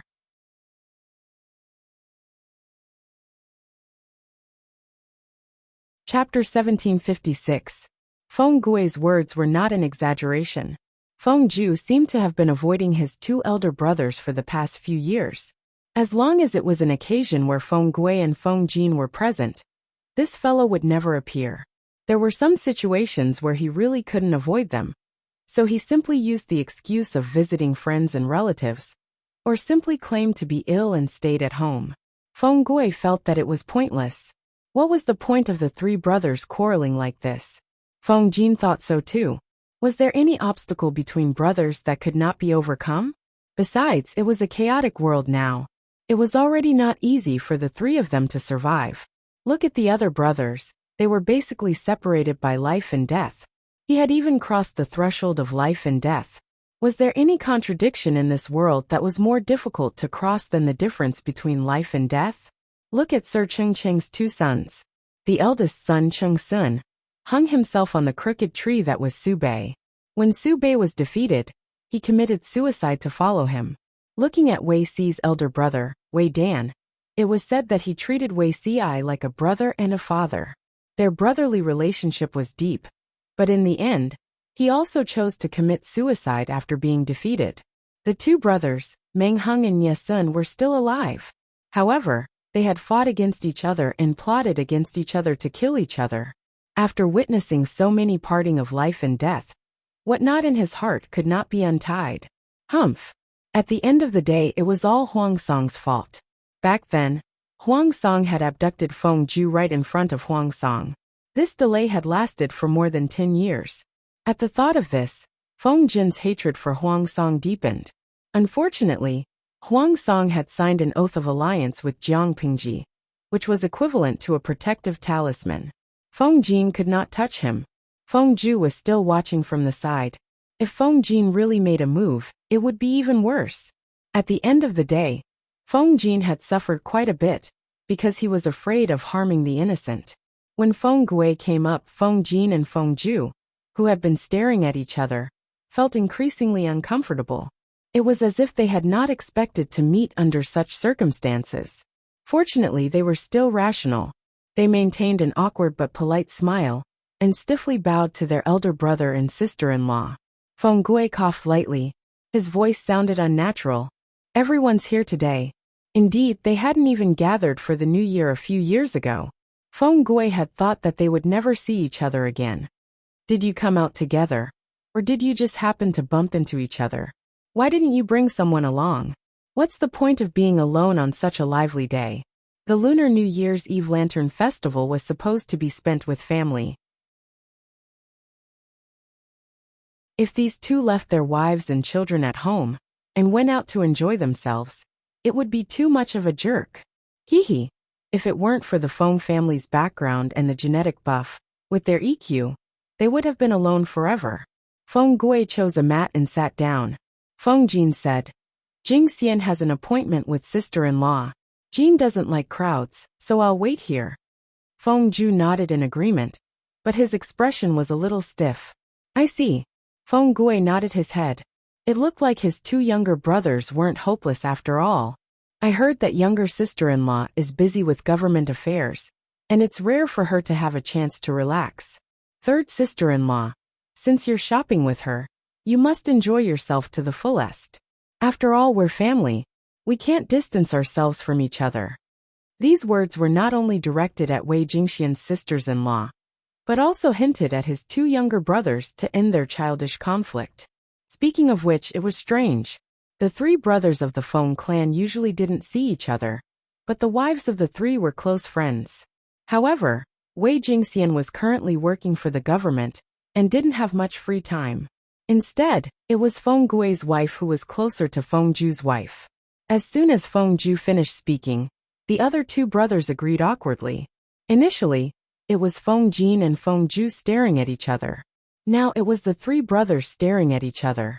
The air was filled with an atmosphere that made one feel awkward. Feng Gui's wife had been able to maintain a warm smile at first, but under the pressure of the three brothers' awkward auras, she gradually lost her smile. Finally, Feng Gui put on the attitude of an older brother and asked about Feng Jin's recent work situation. No matter how awkward the topic was, it was better than the three of them staring at each other in silence. As the saying goes, an older brother is like a father. When Feng Gui was young, he took good care of his younger brother's studies. It was normal for him to be concerned about work when he grew up. Feng Jin's work was naturally smooth sailing. In the years that Jiang Pingji was at the front lines, he had lived a comfortable life. Without his lord, who would occasionally come up with all sorts of weird ideas to torture the people around her, he would secretly laugh in his bed at night. After speaking about Feng Jin, Feng Gui wanted to show some concern for his youngest brother. Feng Ju was the father of two children.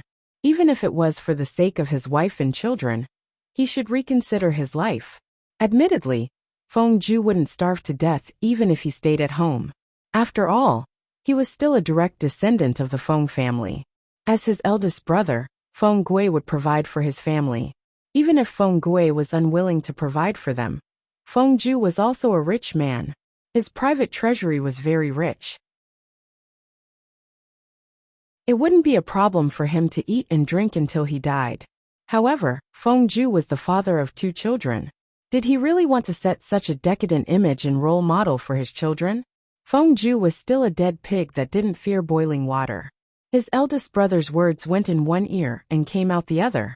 He listened attentively and refused to repent. The more Feng Jin listened, the angrier he got. If not for his good manners, he really wanted to give his younger brother a beating and beat the water out of his brain. What kind of bewitching potion did that scoundrel Huang Song feed his younger brother? Huang Song couldn't even turn over a new leaf, yet Feng Ju still wanted to hang himself from this crooked tree. But the reality was Feng Gui sighed. There's no one else here today. Huaijia, why don't you tell me what you think? Why would you rather waste your time than pull yourself together? Feng Ju said. How can you know the happiness of a fish if you're not a fish? You're not me. How can you know what I'm planning? Feng Gui and Feng Jin stared at their younger brother with a death stare. Such a troublesome younger brother. They should just beat him to death. Feng Jin suppressed his anger. What kind of plans do you have now? Must you learn from Cheng Jing and become a teacher in the academy? Is it better to teach and educate people?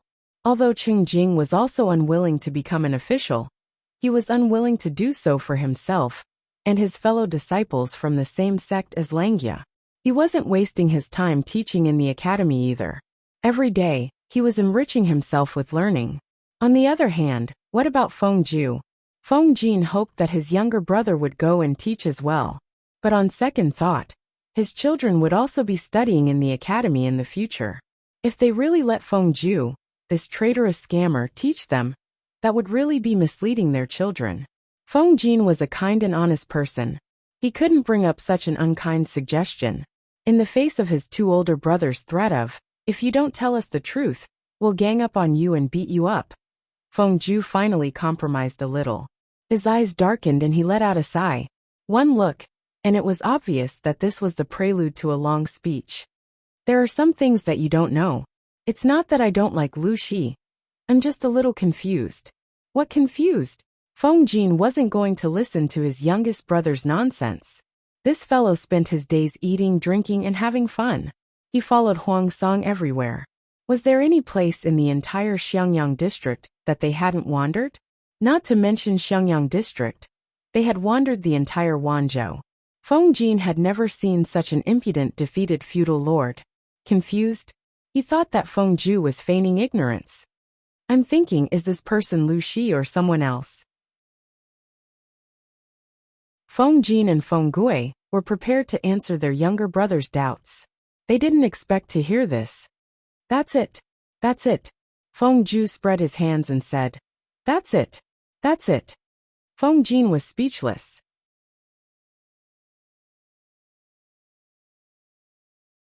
Chapter 1757. Feng Ju's desire to live was still very strong. Faced with the death stares of his two brothers, he revealed a little of the content. In the end, it stemmed from a dream. What dream? Feng Jin suppressed his anger. This mischievous child had always believed that man could conquer nature. He did not believe in feudalism at all. As long as it was related to numerology, he had always been dismissive. Why was he talking about a dream now and being confused for a long time? Feng Ju said, a dream related to Lu Shi. Feng Jin held his breath. He was afraid that his brother would say something profane. What good could come from a grown man dreaming of another woman? If it was any other woman, it would not be a problem even if they had a dream. However, it was different when the other party was his lord. It was as serious as the beginning of the investiture of the gods, where King Zhou, or to be precise, Emperor Xinzi wrote obscene poems about Niwa. Of course, since it was a romance, it was a made-up story. Even though it was full of flaws and bugs, the plot was good and the content was novel. Feng Jin was still a fan of the novelist's book. He would always catch up on the latest chapter. King Zhou took liberties with Niwa and destroyed the Shang dynasty. If Feng Ju revealed his dream about Jiang Pingji, the Feng family would probably be devastated. Fortunately, this mischievous child was not so insensible. Nonsense. Feng Ju said, it's very strange. The Lu Shi in the dream was not called Lu Shi. Her surname was Jiang, and her name was Peng. She was called Pengji. Hearing this beginning, Feng Jin felt a little hopeless. Had her younger brother read too many romance stories in the novelist's novels? What he thought about in the day was what he dreamed about at night. How could he possibly have an earth-shattering romance with goddesses with all kinds of personas? Yes, there were such stories in the market. Even though the goddesses had various personas and there was no innuendo, it could not change the core. The domineering queen fell in love with the stubborn, kind, intelligent, and virtuous scholar, Tom Su. Feng Jin still did not understand how this kind of rubbish romance passed through Wei Xi's review. Could it be because of resonance? Feng Gui said nonchalantly, "It's just a dream." Feng Ju said, "Was it really a dream? It's too real. Everything I've experienced in my dream is as distant as the clouds in the sky, yet it's within reach." Feng Gui asked, "What's the specific content? Do you want to look for Master Yuanjing to ease your mind?" Feng Ju said, "That Jiang family and the current Lu Shi. Their temperaments are similar, but also different. Their appearance is similar, and their background is the same, but it shouldn't be like this. Even though there are only a few fragmented scenes in the dream, I feel very different." Feng Ju had only had that dream once. Even though it was only once, the details of the dream were deeply engraved in his mind. It was completely different from his usual dreams. It was this uniqueness that caught Feng Ju's attention. He was so bored that he began to analyze the difference between dreams and reality. The more he analyzed, the more confused he became. And the more confused he became, the deeper he sank into the mire. At the same time, he also discovered many things that he had never discovered before. For a period of time, he almost couldn't tell the difference between reality and dream. Before sorting out these messy things, it was impossible for him to become an official, not for anything else, but because he couldn't get over the hurdle in his heart. Even if he did, he didn't know if he had the courage to become an official. In his dream, he met Madame Jiang. In a fit of pique, he ran away from home and encountered a predicament. He entered a bandit's lair and met the bandit leader, Madame Jiang.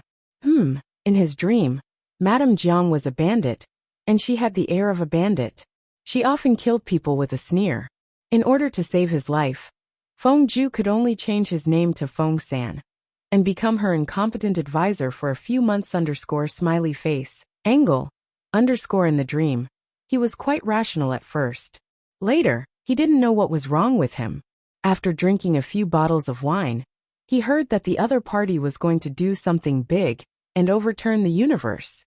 His blood surged, and he shouted that he would use force to cut off the focus of this chaotic world. To sum it up, the two of them drank for a whole night and roared at the moon like crazy people. No, that was crazy. From the perspective of a third party, Feng Ju clearly saw the hidden shrewdness in Madame Jiang's eyes after he changed his name to Feng San in the dream. Wake up, this guy knew Feng Ju's identity from the beginning and deliberately dragged him into a trap. Because the dream was seriously fragmented, Feng Ju could only sort out a general direction. They became close friends by chance, but they were destined to go astray. When he saw Madame Jiang wearing the fur coat that represented the emperor, and wearing the 12 crowns on her head to ascend to the throne, Feng Ju could also feel the excitement and joy in his heart. It was as if all the depression that had been squeezed in his chest had been released, and his heart was surging. However, this was not a fairy tale. It was impossible for it to stop abruptly at the most beautiful moment. As Madame Jiang ascended to the throne and took control of the world, the two of them, who used to talk about everything, still had a disagreement. The source of the disagreement was the Feng family, or rather, the topic of scholars and commoners. Looking at himself in the dream, Feng Ju was a little stunned. It turned out that he also had such a side to him. After some fragmented scenes appeared, Feng Ju finally understood why he was so protective of the Feng family in the dream. Feng Ju was the only one left in the direct line of descent of the Feng family. He had no right to be willful, and could only carry the entire direct line.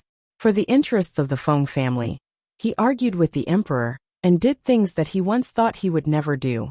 Gradually, the decades of friendship were exhausted. The Feng family lost 2 elder brothers, and the Feng Ju in the dream became the person he once hated the most.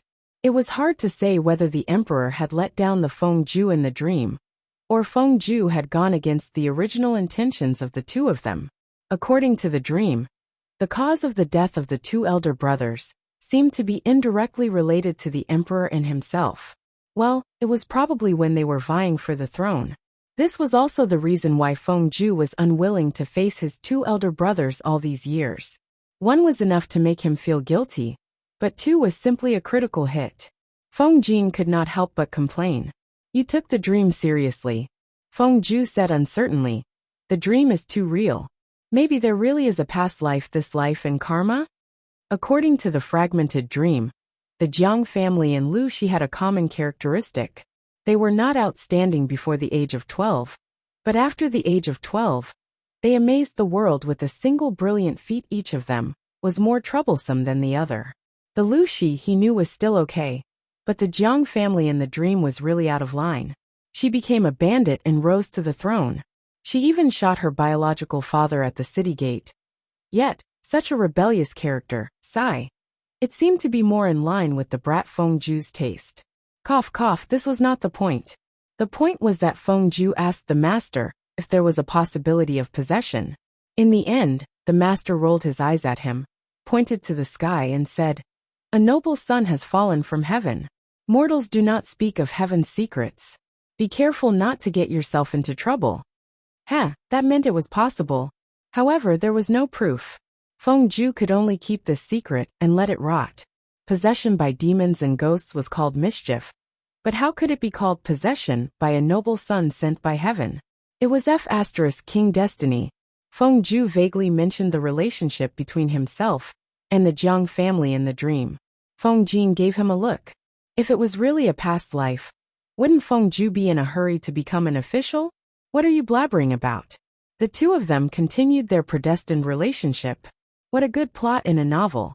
Feng Ju could not help but sigh. Lu Shi is not the Jiang family. The Feng Ju in the dream was the first white moon of the Jiang family. They were fair-weather friends. The Lu Shi in reality? This woman was too sentimental.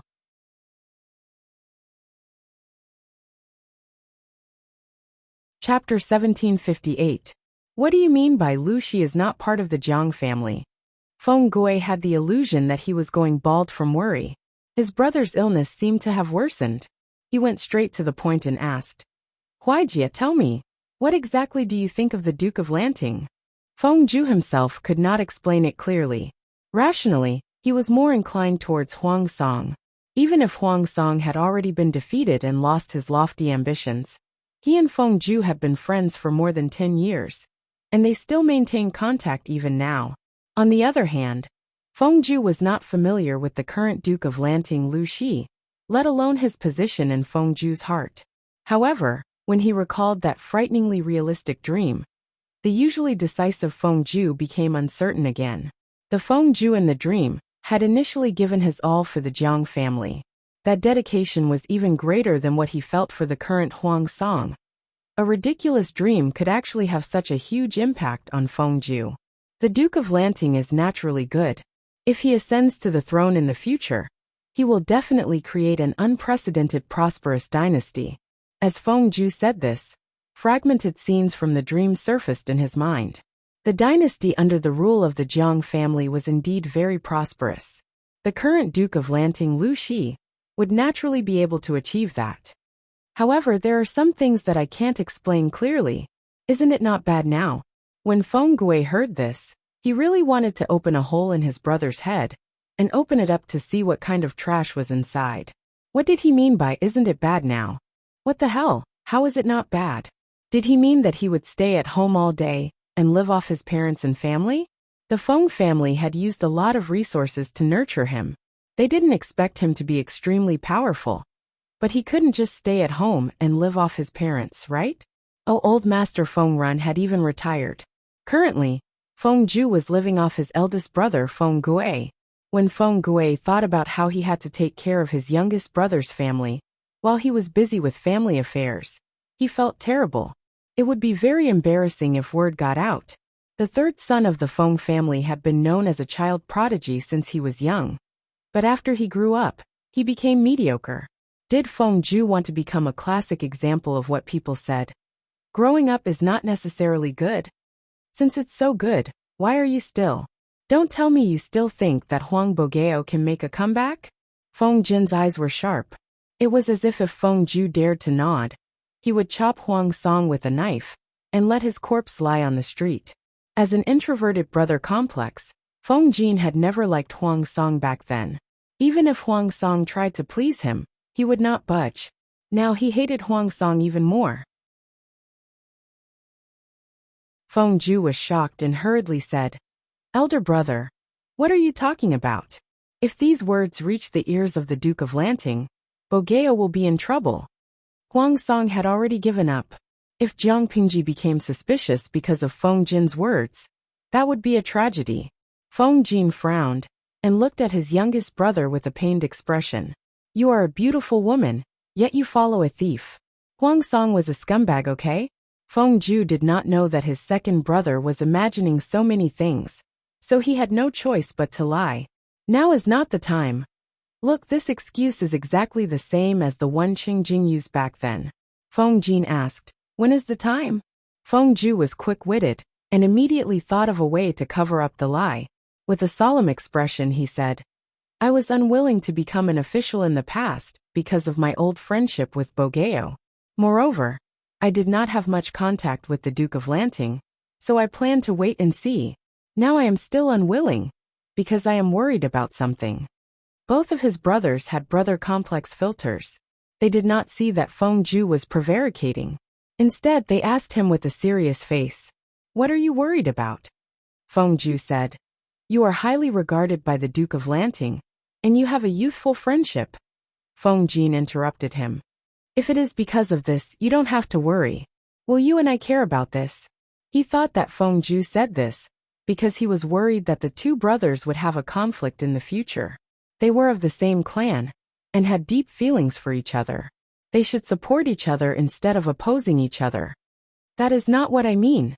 I am saying that you are highly regarded by the Duke of Lanting. If he wants to recommend me to become an official, he can do it at any time. There is no hurry."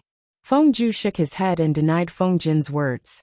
He said, "I am worried that the Duke of Lanting's actions in the future will go against the original intentions of the Feng family. If that is the case, when the time comes, it will be too late for you to retreat. Why should I get involved in this mess? It is better to wait and see first. When the situation has stabilized, I will see what her intentions are. I am not in a hurry to become an official." According to the dream fragment, the Feng Ju in the dream had indeed walked a different path from the emperor. Feng Jin vaguely knew what his younger brother was talking about. He frowned. At this moment, Feng Gui spoke. "I will take care of the family matters. Why do you need to worry about it?" When Feng Gui said this, he exuded the aura of an elder. Not only was he the elder brother of his two younger brothers, he was also their clan leader. How the family would develop in the future, and what path to take were Feng Gui's worries. At the moment, it was not his two younger brothers' turn to overstep their bounds.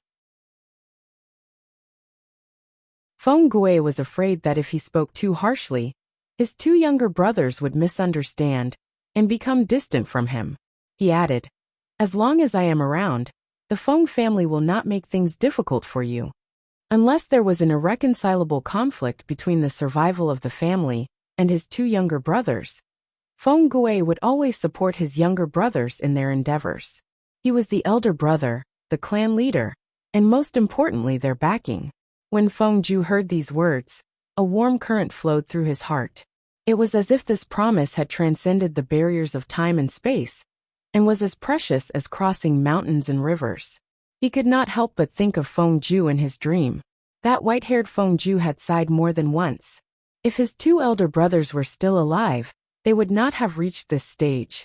Feng Ju was intelligent, but he was not suited to be the leader of the Shi clan. His personality was also not that sophisticated. He was unable to find a balance between the emperor and the Shi clan. If it had been Feng Gui, with this elder brother's temperament and methods, the Feng family would have been able to remain calm regardless of the storm outside. "Big brother." Feng Ju's voice was slightly muffled. That call was dragged out, and sounded like he was acting coquettishly. Feng Gui did not fall for this. With a cold expression he asked, "What other concerns do you have?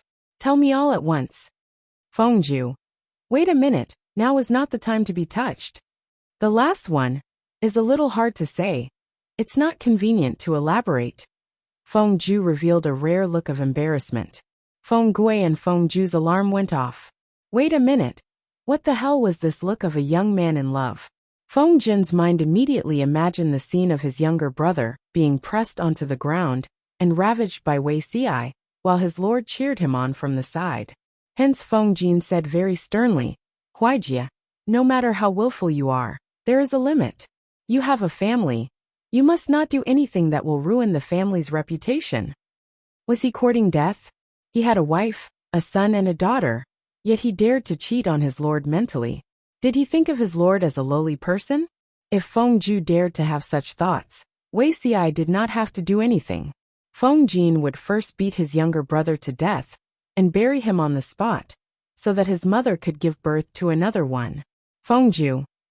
He only wanted to be friends with Lanting and get to know each other better.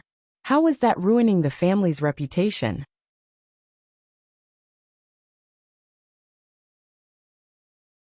Chapter 1759.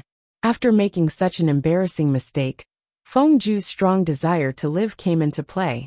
He was just short of patting his chest and explaining to his two brothers that he had no romantic feelings for Jiang Pingji.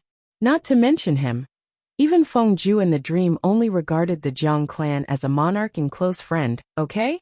Regardless of whether it was the Jiang family in his dream or the Duke of Lanting in reality, both were powerful figures worthy of respect.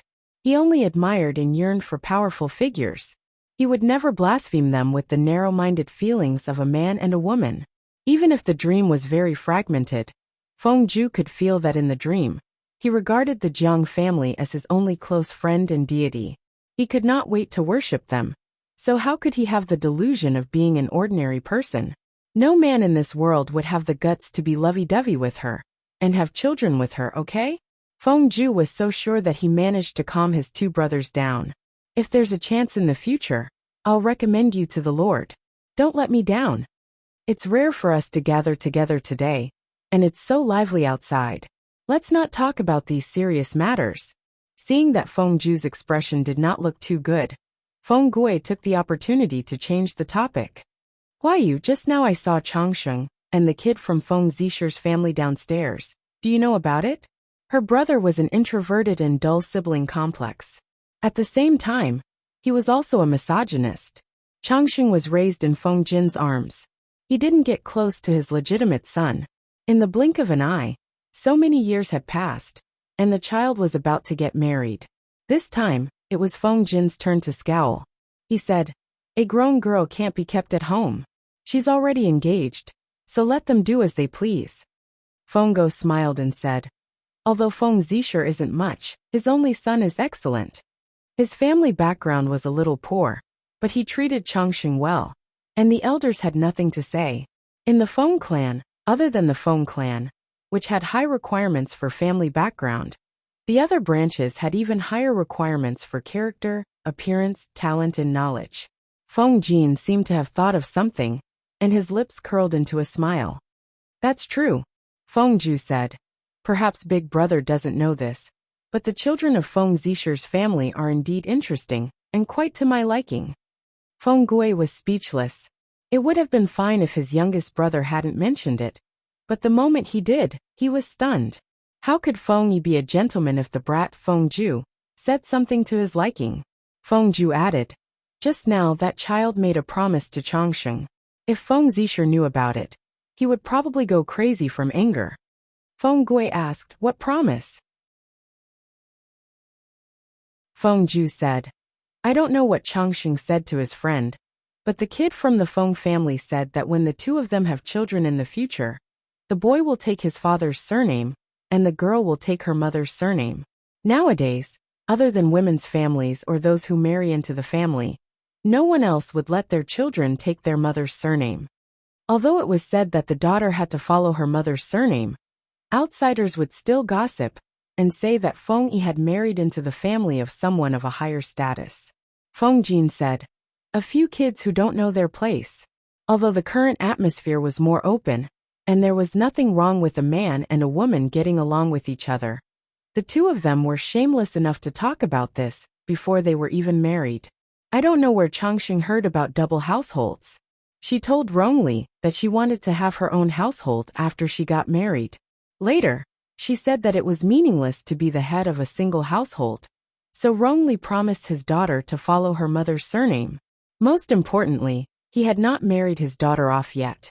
These two scoundrels were already discussing whether they would have a boy or a girl in the future, and what the child's surname would be. Feng Jin could not help but reflect on where his family's education had gone wrong. How could they have raised such a bold daughter? Feng Gui laughed. Children's words carry no harm. It was obvious that Feng Gui did not take the matter seriously. Instead, he took it as a joke. Little did he know that the two youngsters were serious. As a loyal brother, Feng Yi could not let the unlucky Sun Lan fight alone. He should at least show some support. As a student taught by the Golden Scale Academy, Feng Yi did not have the bad habit of despising women or clinging to the family line. After all, the environment in which they grew up was relatively isolated. The academy isolated them from the outside world's influence.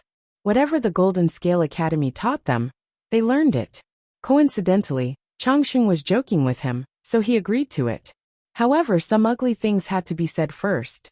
It was difficult for his family to continue the family line. If there was only one daughter in the future, she might have to change her surname back to Feng. Feng Yi was young, but his thoughts were very mature. He would definitely be able to fulfill the promise he made. Changxing laughed and pounced on him. In that case, I've profited greatly. Feng Yi caught it. How so? Changxing replied.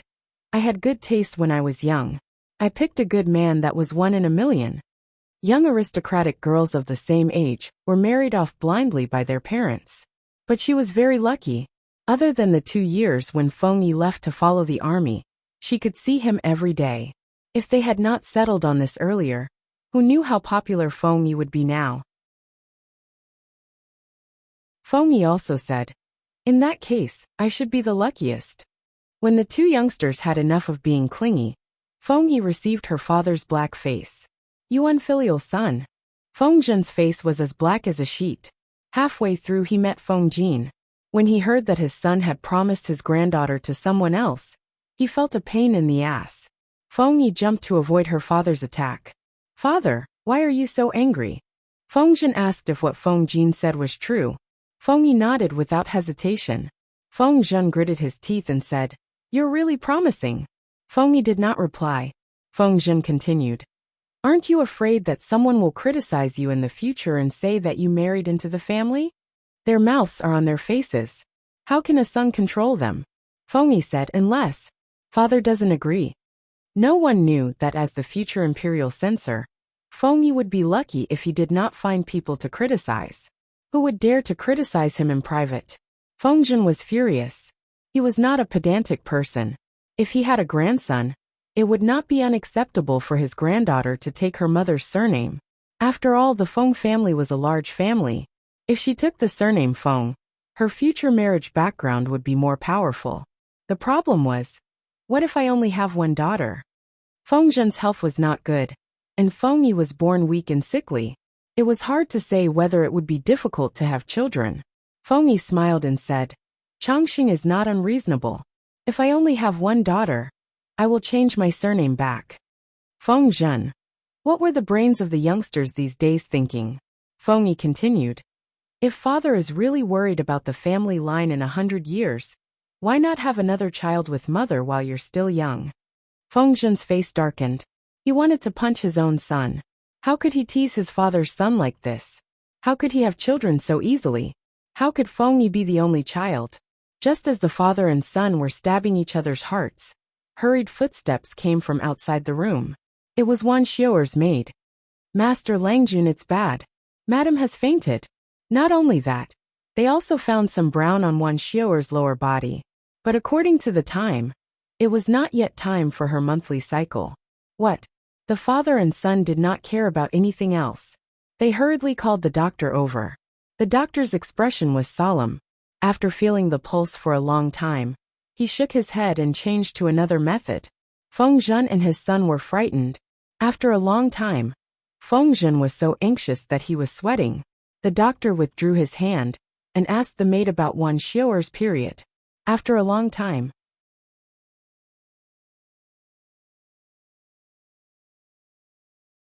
Chapter 1760. What do you mean I can't feel her pulse for now? Feng Zhen almost went crazy when he heard the word pregnant. But the doctor's next words hit him hard. No one would complain about having too many children. After so many years, he was a father again. He was both happy and nervous, not knowing what to do. Poor medical knowledge told Feng Zhen that a woman's slippery pulse was pregnancy. The doctor said he couldn't feel her pulse, but then said she might be pregnant. He was confused. The slippery pulse is smooth, like a pearl rolling on a jade plate. The doctor had a good temper and explained patiently. Usually, if a woman's pulse is slippery and she is not sick, then she is most likely pregnant. But slippery pulse only appears around 2 months of pregnancy, and it can't be felt if the month is too early. I asked the maids and learned that your wife's monthly letters are always on time, never late or early. But this month's letter was a few days late. There was some brown blood on her lower body, but it didn't seem like a monthly letter. So I concluded that she might be pregnant, but the month is too early and she is tired, so there are signs of miscarriage.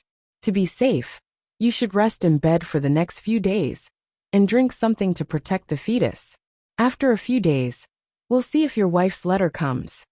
The doctor didn't say too much, only saying it was possible. The slippery pulse couldn't be the only indicator of pregnancy, because a man full of qi and blood could also feel it. Feng Zhen's brain stopped working, and he stood there blankly. If the letter comes in a few days, the doctor said, then it's not pregnancy. I will come again to feel your pulse and prescribe some medicine for your wife. A woman's letter cannot be ignored. If it ends too early or is messed up, it will easily cause the yin and yang in the body to be out of balance, causing puffiness, premature aging, and even a decrease in lifespan. Feng Zhen's mind was a mess after hearing this. Then is she pregnant or not? Feng Yi couldn't stand it anymore. Regardless of whether she is or not, let the doctor prescribe her medicine first. After all, if they didn't take good care of her, they might lose their long-awaited child. Feng Zhen was enlightened by his son, and hurriedly said to the doctor, Yes. Quickly prescribe the medicine, the best medicine. The doctor was used to big storms and didn't take Feng Zhen's loss of composure to heart. When prescribing the medicine, Feng Zhen avoided his son, Feng Yi, and asked the doctor in a low voice. My wife had a child in the past, but she was tricked by a scoundrel into drinking a poisonous substance that caused her to have an abortion. Her vitality was greatly damaged, which worsened her condition of having a cold womb. If she really is pregnant this time, will it harm her body? Feng Zhen's brows were tightly furrowed, as if he was hesitating about something. It was true that Feng Zhen hoped for his legitimate son, but he also didn't want anything to happen to Wan Xiao'er. If he was really obsessed with having children, he wouldn't have only had Feng Yi for so many years. Your wife's body is indeed weaker than ordinary people, but it's not a problem for her to be pregnant. When I took your pulse just now, I found that the cold air in your wife's body was almost completely removed. It should have something to do with the years of meticulous care and recuperation. However, the doctor paused for a moment. Feng Zhen asked, But what? Don't keep me guessing. However, if I really get pregnant this time, I must keep it. A woman having a miscarriage is very harmful to her body and vitality, especially when your wife has accidentally eaten something poisonous. If she were to have another miscarriage, her body and bones might not be able to bear it. If she can't keep this child, the chances of having another child in the future are very slim. On the other hand, if she can successfully give birth and recuperate well after the birth, it can eliminate the hidden dangers in her body. Hearing the doctor say this, Feng Zhen's anxious heart calmed down a little. What happened to me? Wan Xiao'er wanted to sit up after she woke up, but before she could do anything, Feng Zhen pushed her back down. The doctor said that your old illness is acting up again. You have to rest in bed for the next few days and rest well. You can't get up as you please. Feng Zhen didn't say what the doctor had guessed. He didn't want to rejoice for nothing and make Wan Xiao'er feel bad. It was better to wait for her body to recover and confirm her pregnancy. Wan Xiao'er said, Before I fainted, I did feel tired all over. Did the doctor say if it was serious? Feng Zhen said, As long as you rest well, It won't be serious. I will send people to keep an eye on you for the next few days. No matter how important it is, you have to put it aside for now. Wan Xiao'er smiled and said, It's already the new year. How can I miss out on the social interactions between families? Fengzhen frowned. That's not right. Your husband is right in front of you. How can he let you worry about these things? She was doubting his ability. Wan Xiao'er realized that the people around her had a strange attitude towards her. Fengzhen, on the other hand, had his eyes glued to her body. Even if she made a big movement, he would turn pale with fright. Feng Yi, that child, greeted her every morning through the door. She kept asking about her health, whether she had an appetite today, and if there was anything she wanted to eat. Needless to say, the maidservants who served her were even worse. Wan Xiao'er was speechless. She seemed to smell a conspiracy. It was as if everyone around her knew a common secret, but she was the only one keeping it from her. Could it be that she had contracted some kind of terminal illness and was about to die? Was that why Fengzhen and his son were so paranoid? Wan Xiao'er lay on the mattress for a few days. Her body felt weak. After a few more days, she was finally allowed to sit for a while. Could it be that I really have contracted an incurable disease? Wan Xiao'er's heart sank. She never thought that she could be pregnant. The trauma left by that incident was too great. The child she had longed for so long had only been in her belly for 2 months before her birth father forced her to abort her.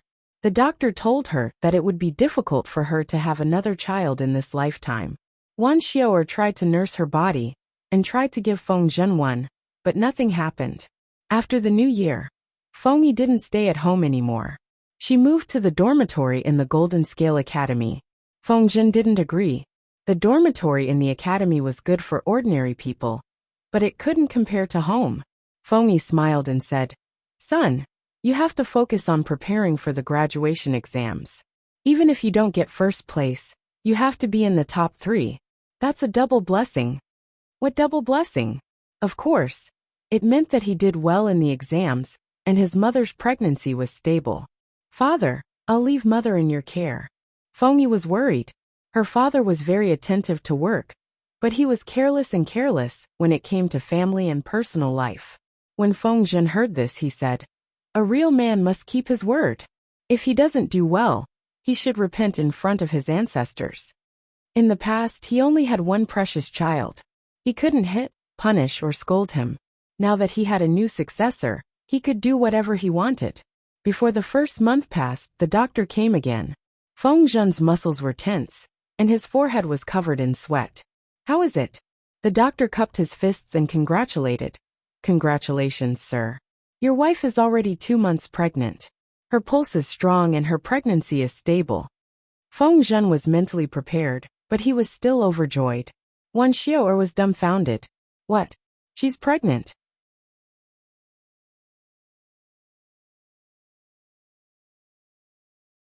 Chapter 1761. Subconsciously, she placed her hand on her flat abdomen.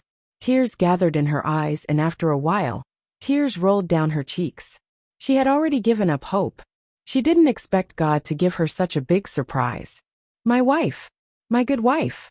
Fengzhen wanted to hug Wan Xiao'er, but stopped halfway. He retracted his hand, afraid that he would break this porcelain doll. Feng Yi received the news and rushed back. She didn't see her mother, but saw her father sitting in the corridor. I've given up Hanqi powder for many years, but now I'm craving it. But I can't touch it, so I got a few jars of wine. Fengzhen saw his son, and pointed at the mat beside him, indicating for him to sit down and drink with him. Son, there's a new heir in the Fengs. Feng Yi smiled. Congratulations, father. Fengzhen drank the wine and reeked of alcohol. He didn't dare to enter the room and suffocate Wan Xiao'er. He could only wait outside, suppressing the joy in his heart. When he spoke, his hands and feet were trembling. It was clear how excited he was. He used both hands to rub his cold face to calm himself down. He slowly descended from the clouds of joy to the earth. After half a jar of wine, Fengzhen's face was stained with a drunken flush. When I first confirmed that your mother was pregnant, I was ecstatic and relieved at the same time. Fengzhen's way of educating his son was more modern. It was completely different from the traditional way of education. As a result, he was very close to his son, and there was nothing he couldn't say. Father's body looks healthy, but I failed terribly when I was young. If I have a younger brother or sister, I'll have to, Fengyi said. Father, you're in your prime. It's too early to talk about this. Fengjin smiled. It's not early. You're getting married soon. How can I not accept my old age? The father and son were quiet for a while. Fengjin suddenly brought up an old story. Do you know about Hanqi powder? Fengyi nodded. I do. The headmaster of the academy said that this is harmful. Although it can treat cold illnesses, it has a huge side effect. It's not good to use it often. Fengjin said. This was once popular among the aristocrats. I was addicted to it for a while, but was forced by the Lord to quit. The feeling of quitting Hanqi powder was not good. The process was like thousands of worms biting into the bones. Without perseverance, one wouldn't be able to persevere. Father too? Fengyi asked, how did father survive? Fengjin smiled and said, this is partly due to the Lord's various methods, but it is also due to your efforts. Sons. Fengjin said, when I was trying to get rid of the Hanqi powder, I was in so much pain that I wanted to die. There were a few times where I was struggling between illusion and reality. In my days, I even thought that I was using that thing, and I was walking on air.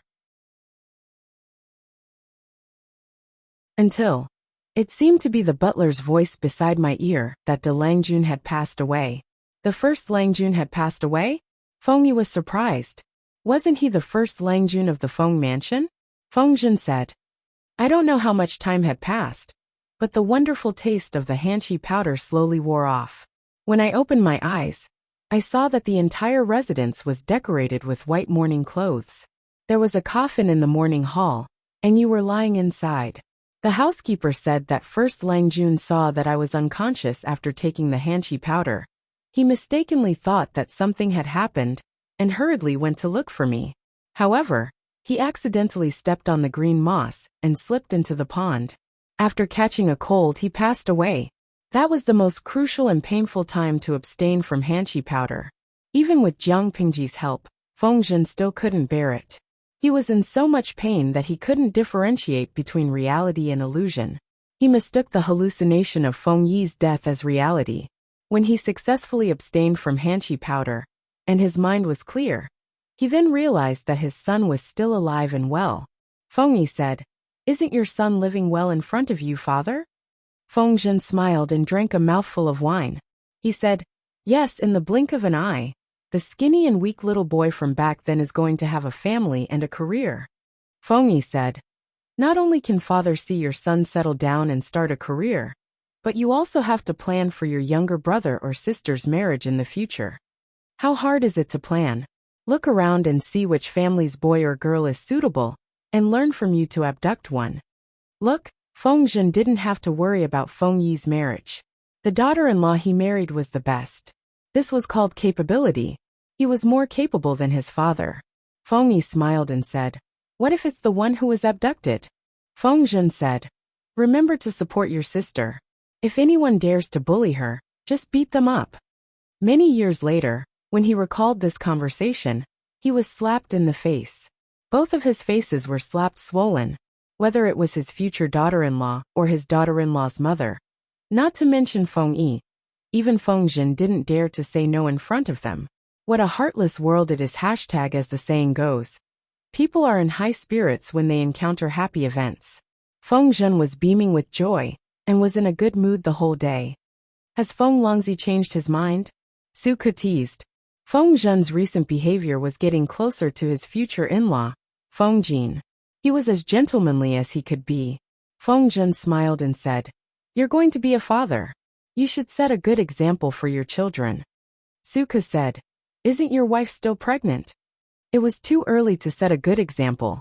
Fengjin said, it's not early anymore. Children can sense the outside world while still in their mother's womb.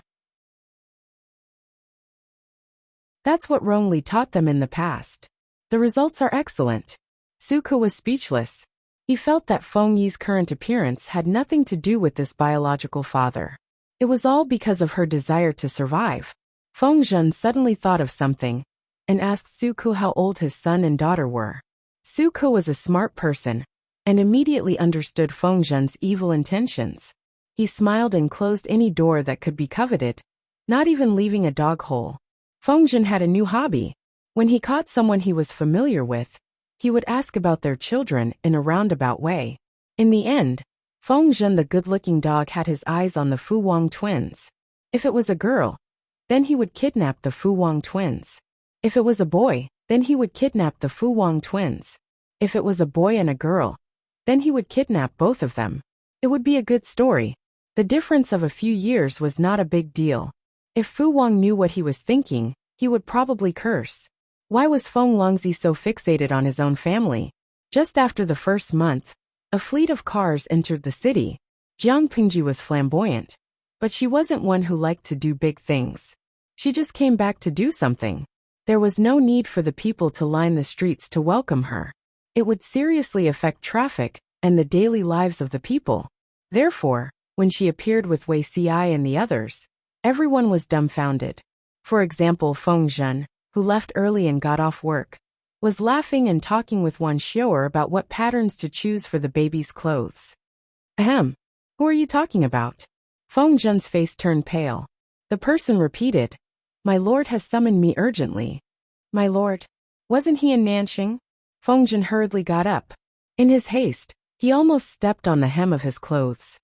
Quick, go there immediately. Why did he come back at this time? He just left early to slack off. Wan Xiu'er looked at Feng Zhen, who ran away like a puff of smoke. She sighed in her heart. The maid who was knitting with Wan Xiu'er said, "Why did master leave in such a hurry?"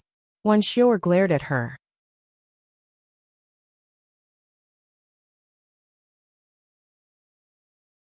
Chapter 1762. Jiang. Ji's surprise inspection came too suddenly and caught everyone off guard.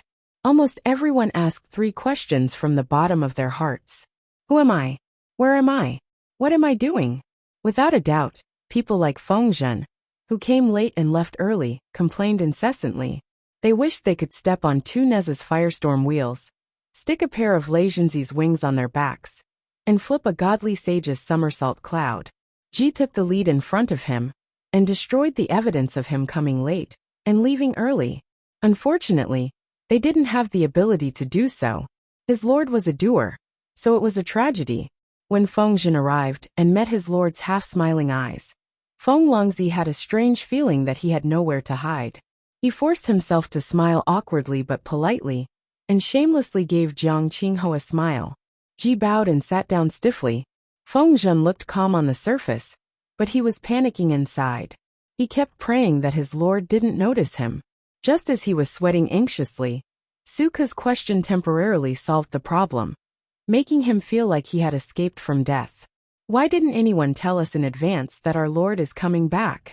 Butler Su Ke showed a disapproving expression. His lord was so old but still so capricious. Although the situation in Dongqing was much more peaceful than other places, it wasn't safe everywhere. There were always some unruly people in some places who were uncivilized and harmed the people. If these bandits bumped into their lord and disturbed her, it would be their fault as her subjects. Not only that, the road conditions were tough. No one knew which would come first, an accident or tomorrow. If his lord had an accident because of her lack of care, Su Ke and the others couldn't absolve themselves of the blame. Jiang, Ji said, just one trip back, and the people already lined the streets to welcome us. Although it was grand, it was too disturbing. If it wasn't adjusted well, they would be crowded and worried about accidents. After thinking about it, I brought people back to the city quietly. That's why I didn't inform you in advance. Even in her era, once there was a large outdoor event, there was a chance of accidents, such as being trampled, not to mention the people of this era. Jiang, Ji Yinshu was not someone who would torture ordinary people for the sake of vanity. It was not easy for ordinary people to regain their passion for life after experiencing the chaos of war. Ji did not want to cause a commotion just for the sake of extravagance and disturb the normal lives of the people. Her reasoning was reasonable, and Su Ke and the others couldn't say anything bad about it. After all, their lord's starting point was for the good of the people. Not only could he not brag, but he also had to shut his eyes and brag as hard as he could.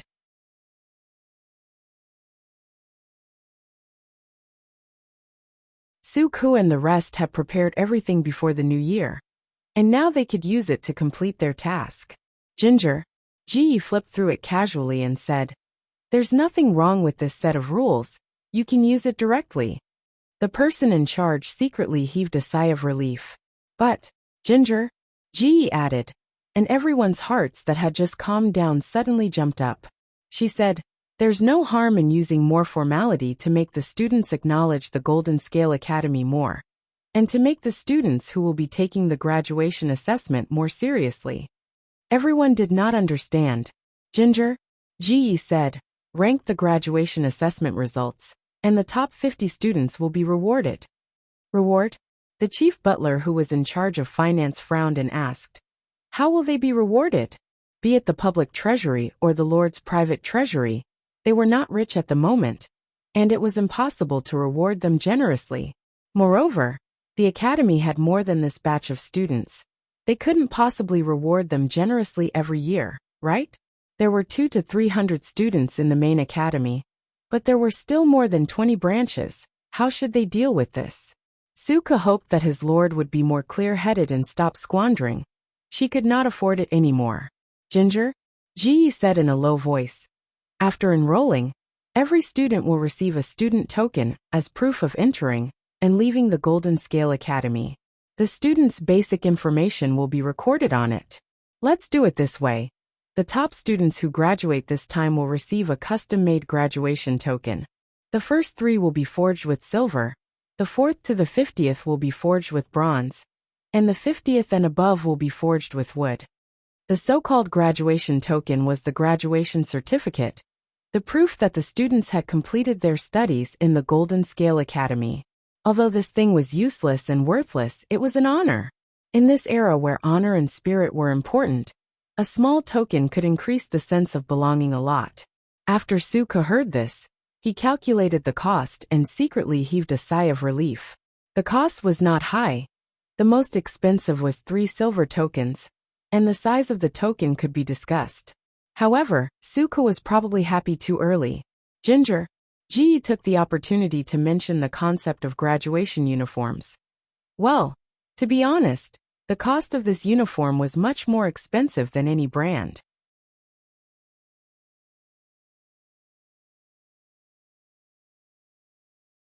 Chapter 1763. Although he said so, as a good subordinate of his master, Suka naturally had to do it for her. He casually agreed, but his heart was bleeding with heartache. After finishing this matter, Jiang Yushu said. Ji Yinshu then asked about the situation in Dongqing over the past 2 years. Even though Su Ku and the others would send him news every month, it was still not as detailed as knowing it himself. She was able to fight at the front line with peace of mind, largely thanks to this group of meritorious soldiers stationed in the rear. Ji couldn't do anything at the front line. In terms of opportunities to make contributions, the front lines naturally had the most opportunities. Otherwise, why would those generals want to go to war? However, Su Ku, Feng Jin, and the others were able to calm down and defend the rear, so that she did not have to worry about anything. It was really commendable.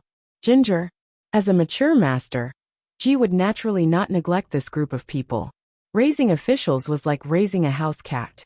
From time to time, one had to pacify them. Even if they were not given much to eat, they would still diligently contribute. Not getting a response for one's efforts was the most disappointing. In the words of a certain salted fish who had resigned due to being wronged in the workplace, he could grit his teeth and bear with the grievances of his body, but not his heart. Ginger, Ji kept on praising her. Su Ku and the others didn't show it on the surface, but they were extremely pleased. Feng Jin said in a reserved manner, "It's my duty to take care of the rear for my lord. I don't deserve such praise. Modesty is a virtue, also known as showing off." Ginger, when Ji returned, it was rather late. The sky darkened rather early in this season. Seeing that it was getting dark outside, she suggested for everyone to return first. If there was anything else, they could discuss it the next day. More than 20 people bowed, and were about to leave, Ji suddenly called out to a certain someone, "Zisher, stay here." Feng Zhen's back stiffened, and he thought to himself, "The heavens want me dead." Feng Jin, who had heard the commotion, glanced at Feng Zhen, then looked at Wei Ci. His expression did not show, but there was some doubt in his eyes. How rare. In the past, it was always Zi Xiao who stayed behind. But now it's Zisher. Su Ke was a serious person, but when he said that, it was obvious that he was snickering, which sounded indecent. Feng Jin said, "Who asked Feng Zhen to fish in troubled waters? Is it reasonable to be late and leave early?" He was lucky not to be discovered, but he deserved to be caught by the Lord. Feng Jin really didn't want to admit that this guy was his future in-law. Fortunately, his future son-in-law didn't have Feng Zhen's bad habits. Su Ke stifled a laugh and said, "My luck is terrible." Feng Jin said, "I personally think that this fellow has been blinded by happiness recently. Let Lord teach him a lesson so that he can sober up. What's wrong with being a father at this age? It's not like he's in his 70s or 80s. Why would he be happy to have a son? Look at how he's floating in the sky." Su Ke said gloatingly, "I'm just afraid that my lord's methods have scared him, and he's in trouble. Who's going to do all those things then?" Sure enough, the friendship between colleagues was all fake. It was all plastic friendship. Feng Zhen, who had been asked to stay, understood for the first time what it meant to be isolated and helpless. Ginger, Ji Yinshu was just trying to scare him. After the time it took to brew a cup of tea, she finally spoke. Of course, he wasn't going to ask Feng Zhen why he had left so early. No matter how reckless Feng Longzi was, he still needed his dignity. Ji Yinshu would not embarrass his own people over such a small matter. "I heard that your wife is pregnant." Feng Zhen was stunned. He didn't know how his lord knew. She had only been in the city for a short while. But she actually knew about such a small matter. It could be seen that she was very attentive. Thus, Feng Zhen's nervousness disappeared and was replaced by warmth. "Yes, but the doctor said it's still early, and there were signs of miscarriage before, so we have to be more careful in the first few months." Ginger, Ji congratulated Feng Zhen. With the exception of a few, most of the officials were the sons and daughters of the first wife. Even Su Ke, who had been separated from his wife for many years, was working hard to catch up. Now he had a son and 2 daughters. Only Feng Zhen was pitifully small, with only one son, Feng Yi. Although this son was quite good at fighting, and the other children were no match for him, he was still at a disadvantage in terms of numbers, and his ability to resist risks was also weak. If anything happened to Feng Yi, Feng Zhen would become a middle-aged man who had lost his only child. "Do you have a name?" Feng Zhen's nerves were taut. When he thought of his family's indescribable ability to come up with names, his heart trembled. I still don't know if it's a boy or a girl. How should it be named?" "Ginger," Ji assertively said, "the boy will be named Feng Yu. You can name the girl whatever you want." Feng Zhen looked at Jiang. Ji looked as if she had seen a ghost. The child in his wife's womb was his. Why did his lord's attitude make it seem like it was hers? What kind of position did that place him, her biological father, in? Feng Zhen wanted to resist in his heart, but his body was unusually honest. "You. This is a pretty good name. This subject thanks Lord on behalf of Lin for bestowing this name upon him." Feng Zhen. QAQ. Ing. If he didn't let his father experience the joy of naming, he would have the illusion that his son was born for nothing. However, speaking of which, why does this Feng Yu sound so familiar? Feng Zhen also had a superb memory. After he returned home, he tossed and turned restlessly. Finally, in the middle of the night, he woke up in shock. "Don't let your Feng Yu harm my yin." Back then, Li Kuan Yu at the wedding banquet with Shang Guanwan, Wei Ci's drunken words could be heard clearly. "Scared the hell out of me." Feng Zhen's movements were so loud that it startled Wan Xiao. "What do you mean by scaring someone to death? Did you have a nightmare?" Her voice was filled with fatigue. Feng Zhen said, "Madam, go to sleep first. Your husband just suddenly remembered that Wei Zixiao is a quack." Wan Xiao's eyes were filled with hidden bitterness.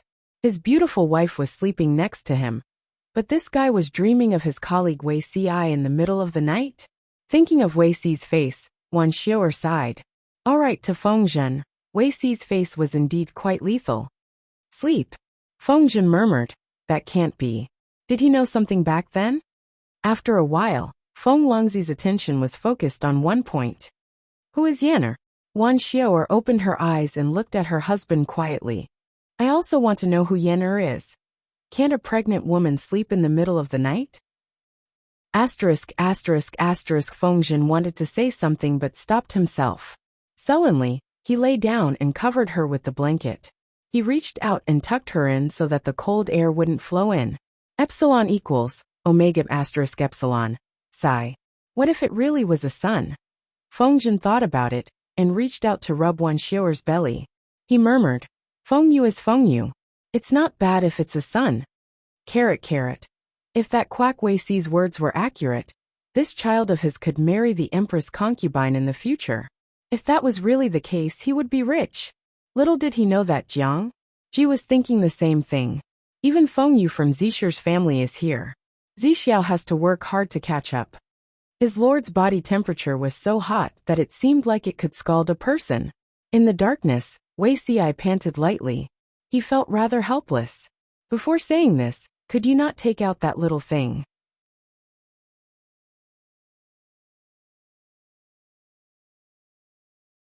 Chapter 1764. As for having children, Jiang Ji really did not have any obsession. Shouldn't she pay a sum of money to the child-rearing organization and go to the incubator to collect it after some time? The old general laughed coldly and snuffed out Jiang. Wake up, you're in the backward ancient times, not the Federation. Speaking of which, why don't you mail me an artificial incubator? It's so tiring to carry a few kilograms of child in my stomach. It's pressing on my internal organs and nerves. Just thinking about it is tiring. I want to feel my conscience and praise the Federation's decision. Banning maternal pregnancy is an epoch-making law. After squeezing Wei Si dry yesterday, she was as lazy as a salted fish today, perfectly acting out the guyu lie that salted fish talked about. Oh, coupled with her half-closed dead fish eyes, she instantly replaced the guyu lie as the new generation of emoticons. Yuaba. Heh, then how are you going to explain to outsiders about the child? His stomach hasn't even grown, and he's carrying a big fat baby every 3 to 5 months. How are you going to convince everyone that this is their young master? In the eyes of outsiders, this is Jiang Ji adopted a child from who knows where. There's no guarantee of quality. Who knows if he's a good master? Jiang Ji heard this and thought she had a chance. She quickly sat up like a carp, sweeping away her previous dispiritedness and laziness. Can you mail it now? If it could be mailed, it would be perfect. Everyone could create as many young masters as they wanted. They could form a football team every year. Yuaba, no give up. There's no such thing. Jiang. When Ji heard this, he rolled his eyes and continued to lie on the ground. He was like a punctured balloon, instantly deflating. Old General, maternal pregnancy is against the law. How can I break the law knowingly? Jiang Ji couldn't do anything about it. But as a high-ranking official in the Federation military, she couldn't do that. Yuaba, nonsense. You can just say that you want to see others scratching their ears and cheeks. Why do you have to make such a big deal out of it? Every time people talked about young masters, Jiang Ji would look like she was watching a good show. Wasn't she afraid that things would turn out badly? Follow Jiang. As Ji grew older, the problem of having children would become more and more serious. People's hearts would waver, and something might happen. Old General kindly remind Jiang Ji said that, but this damn child refused to listen. She laughed and joked. Am I such a childish person? Of course. She wouldn't do something pointless for the sake of such a vile interest. If he repeatedly made his own people worry, he would become bitterly disappointed as time went by. She had been dragging on and refusing to have children. Firstly, she wanted this life to be as close as possible to the previous life in Wei Si's memory.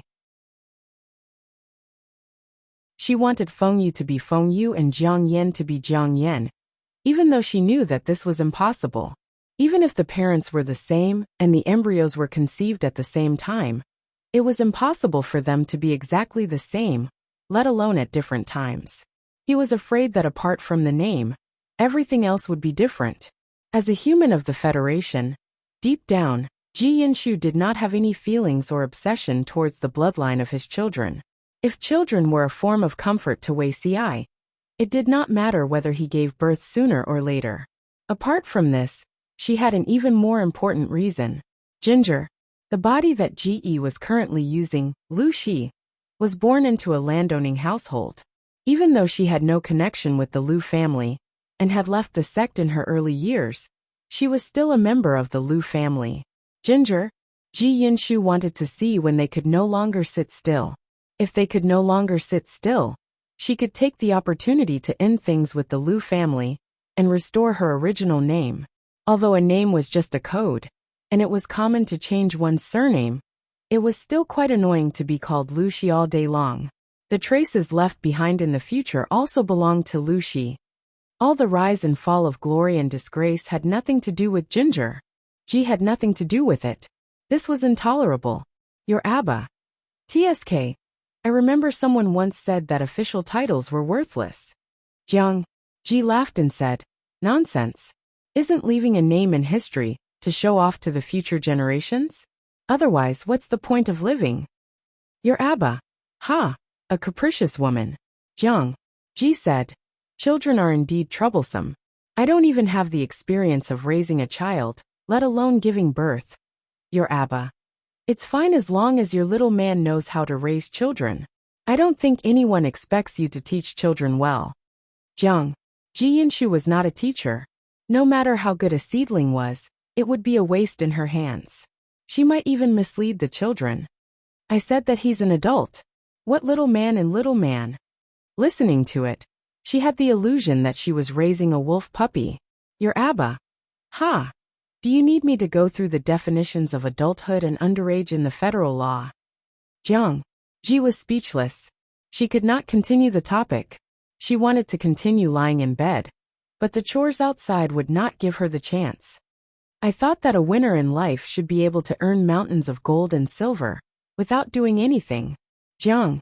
Ji Yinshu was not afraid of the cold, but she did not like the feeling of being surrounded by cold air. Even if there was carbon in the room, it was easy to be poisoned by carbon monoxide because of poor ventilation. It was much colder inside than under the covers.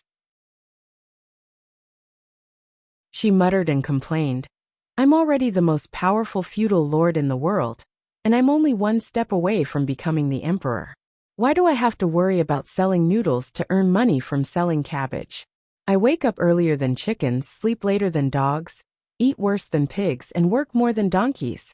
If one were to talk about envy, Jiang? Ji Yinshu was most envious of those muddle-headed rulers who used all the resources in the world to support one person.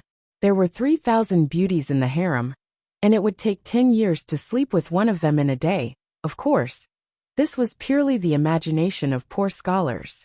Just like the joke that the salted fish told her a while ago, the peasants guessed that the emperor used a golden hoe to work in the fields, and the empress used a golden mallet to wash clothes. It was impossible to have 3,000 beauties, but it was possible to have dozens of them. Jiang. Ji Yinshu only had Wei Ci, and the jealousy of a young man was great. As for her, carrying a golden hoe to work every day was not as good as working in the fields. The salted fish were not happy. To defeatio. Streamer, before you say this, feel your conscience first, and then look at Zixiao and the rest, okay? If it was Jiang, Ji Yinshu could still earn some cabbage money, but Wei Ci and the rest would be spending their youth and energy instead. Jiang. Ji Yinshu was too lazy to look at them. This was clearly her live stream, but the fans were all other people, and from time to time, they would diss her for their idols. Forgive her for being blunt, but the idols that these salted fish used to be fans of were now middle-aged uncles in their 30s. Lanting Xiangxue. That's the charm of a mature man. She didn't know if that group of people had good control over their bodies, or if they ate too little meat, but almost none of them had put on weight in their middle ages. They didn't have beer bellies, baldness, or greasy skin. They were still elegant, cultured, and tasteful. To be Jiang. When Ji Yinshu saw Huang Song, she took back her words. She had been busy the entire afternoon, and Ji Yinshu couldn't be bothered to get the kitchen to cook, so she found a restaurant to eat something, and ended up meeting an old friend. She glanced at Huang Song's stomach, then at his face and chin, feeling very sad. Did you cultivate the 9 return to 1 grand technique? Huang Song was very puzzled. What 9 return to 1 grand technique? Ji Yinshu stared at his stomach. The muscles in your body have fused together. Huang Song. Feng Ju, who had just come out of the private room, happened to hear this flirtatious remark.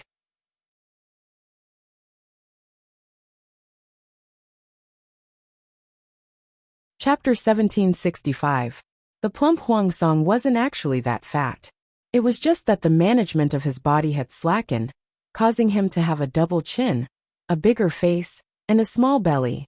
This image diluted the sharpness of the youth and added a bit of benevolence. Ji was unable to describe her current feelings. Many years ago, Huang Song, this fellow, had also been riding horses and snuggling up to women. What a bright young man he was. Now that the edges and sharpness of his body had been polished off, although he had become benevolent, to those who were familiar with his former appearance, it still made them feel a little sad. Ji Yinshu would not grieve over the changing seasons. Her emotions only lingered for a second or two before disappearing completely. Huang Song added, "This is the trend pursued by scholars nowadays. You're as thin as a bean. What do you know?" Ji Yinshu was surprised. Had Huang Song rebuked her? Although those famous people have nothing to do all day and seem to be a pain in the ass, there's nothing wrong with their eyes. Why would they chase after plump bodies? Ji was shocked. She had only been away from Wanzhou to fight in the war for a few years. That group of young, middle-aged, and old people who spent their days eating, drinking, and having fun and gathering people to mourn the passing of spring had actually changed their taste in beauty. Compared to before, Huang Song's attractiveness had dropped by more than 20%, and this was still considered a trend? That's right. The modern trend was the fashion circle, while the current trend was the celebrity circle. Whatever the celebrities, socialites, in the celebrity circle chased after, the direction of the trend would shift. That year when Hanshi powder was popular, it was a trend in the circle of celebrities to avoid bathing to catch lice. They preferred fair skin, long legs, and beautiful features. Let's not talk about the future. When GE went to war in the past, she remembered that it was popular among the celebrities to have thin waists and big breasts, regardless of gender. Plump is popular now. Judging from Huang Song's reaction, it seemed that his style was quite popular. It should be a model in the celebrity circle. However, this was not the main point. The main point was, "Who are you calling beans?" Huang Song snorted. He didn't need to say anything. At this moment, Jiang Yu, who usually did not like to talk to him, was stunned. Ji's Feng Ju came out to be the peacemaker at this moment, dispelling the smoke with just a few words. "Ginger?" Ji Yinshu rolled her eyes and agreed to Feng Ju's suggestion to let her in for a free meal. Anyway, she would not be the one paying the bill. Huang Song would become poor because of her. After the three of them took their seats, Feng Ju smiled and said, "Speaking of which, this trend is thanks to the Duke of Lanting." "Ginger?" Ji said. "What does that have to do with me?" She was 1.75 meters tall, well-proportioned and tall. She had never known fat in her previous lives. How could they slander her like this? Feng Ju said, "Does the Duke of Lanting remember the public toilets that you ordered to be built?" Ginger? Ji Yinshu frowned. Although many public toilets had been built, and many cities were gradually improving, they were still public toilets. Even if there were specialized people to manage and clean them, the smell was still terrible. All in all, the mention of public toilets brought up a bad image. "What's the connection?" Feng Ju said. "The Duke of Lanting built the public toilets for many purposes. The waste from the public toilets was used to fertilize the fields, indirectly increasing the output of the fields. The few livestock farms built outside the city were also on the right track. Even the common people could eat 2 or 3 meals of meat every month, not to mention the families who were better off. With good food and a comfortable life, his body naturally became heavier. This has something to do with the fact that famous men don't like being thin, but like being plump. Back then, Feng Zhu had recommended his classmate, Do Shi, through his father, who was also the big boss of the farming family. With his knowledge in Jiang Ji's advanced farming management philosophy, he vigorously reclaimed the wasteland and improved the fertility of the farmland. In addition, the heavens had given him face in the past few years, and the fields had a bumper harvest every year. The food harvested was not only enough to supply the frontline soldiers in battle, but there was still a lot of surplus in the homes of the common people.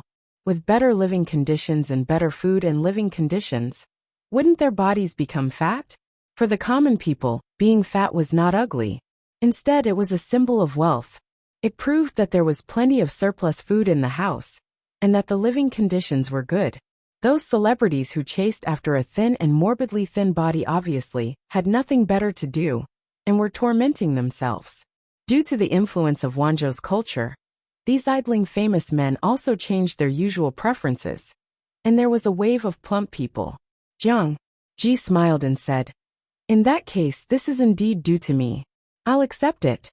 However, Huang Song's meal was tasteless and tasteless. In the end he asked Jiang Ji, "Do I really not look good like this?" Jiang Ji said, "It's easy to get rich when you're fat, and it costs a lot of fabric." Huang Song was speechless. A few arrows pierced through him in succession. Jiang Ji added, "I remember why. He's also a famous man. Don't you see that he's no different from before? Don't just follow the trend of famous men. Famous men's mouths are used to run trains." Huang Song was speechless. He turned to look at his little friend. He was still as handsome as ever. Huang Song looked down at the small puddle on the back of his hand and felt even more stifled. Feng Zhu secretly glanced at Jiang Ji. Didn't say anything. This meal was paid for by Feng Zhu. This Feng Sanling was rich, but he wasn't poor. Ji ate 7 or 8 times more than what he and Huang Song paid for the meal, but he didn't even frown. Jiang Ji felt at ease. On the way back, he pondered about what was wrong. Feng Sanling is expressing his goodwill to me, but he doesn't look like he has any plans to become an official. If he was sincerely convinced by Jiang, with Feng Zhu's pride, he wouldn't want to go to Jiang. Ji had a good impression of him in front of Ji, so that he could make a good start. He would most likely follow Feng Jin's path and start from the bottom instead of landing out of nowhere. Therefore, Feng Zhu's display of goodwill was a little strange. Jiang Ji turned around to test Feng Jin. She asked if his bratty brother was agitated, or if he was being pressured by his family. Feng Jin was silent for a long time after hearing this. He said with a strange expression, "Perhaps. Why? He just wants to be friends with you, my lord." Jiang Ji was speechless. Was he playing a friend? Feng Jin said awkwardly, "Why? This child has always liked to think that he's smart and a little naive. My lord, please don't be calculative with him." No matter what, he would first belittle his brother, lest his lord got angry, and find someone to settle scores with. Jiang Ji smiled and said, "This friend is interesting. He's worth befriending." It was not impossible to be purely friends without mixing interests and politics. That night Jiang Ji asked Wei Xi about Feng Zhu. She only knew that Feng Zhu was her first aid in Wei Xi's life. But in this life, this guy followed Huang Song. Ji did not expect to poach him, so she did not ask about many things in detail. Now that she was interested, she wanted to know more about Feng Zhu. Wei Xi let out a sigh and briefly explained what had happened. Jiang Ji pinched her chin and said, "Why does it sound like my life was a tragedy?" Wei Xi said, "After all, Feng Zhu was born in the Feng family. No matter how rebellious he was, the family was his natural responsibility. In order to protect the family, Feng Zhu might not feel good about going against his former best friend, who was now the emperor. What about you?" Wei Xi smiled very sadly. "Isn't my clan leader the lord?"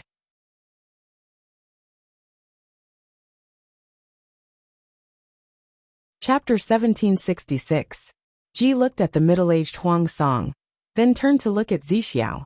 Jiang Ji realized that someone was still too thin. Hence, she had a new hobby recently. She would feed Wei Si when she had nothing to do. In the words of the salted fish in the live streaming room, it was a large-scale scene of dog abuse. Yet, they watched happily and wished they could die of sweetness.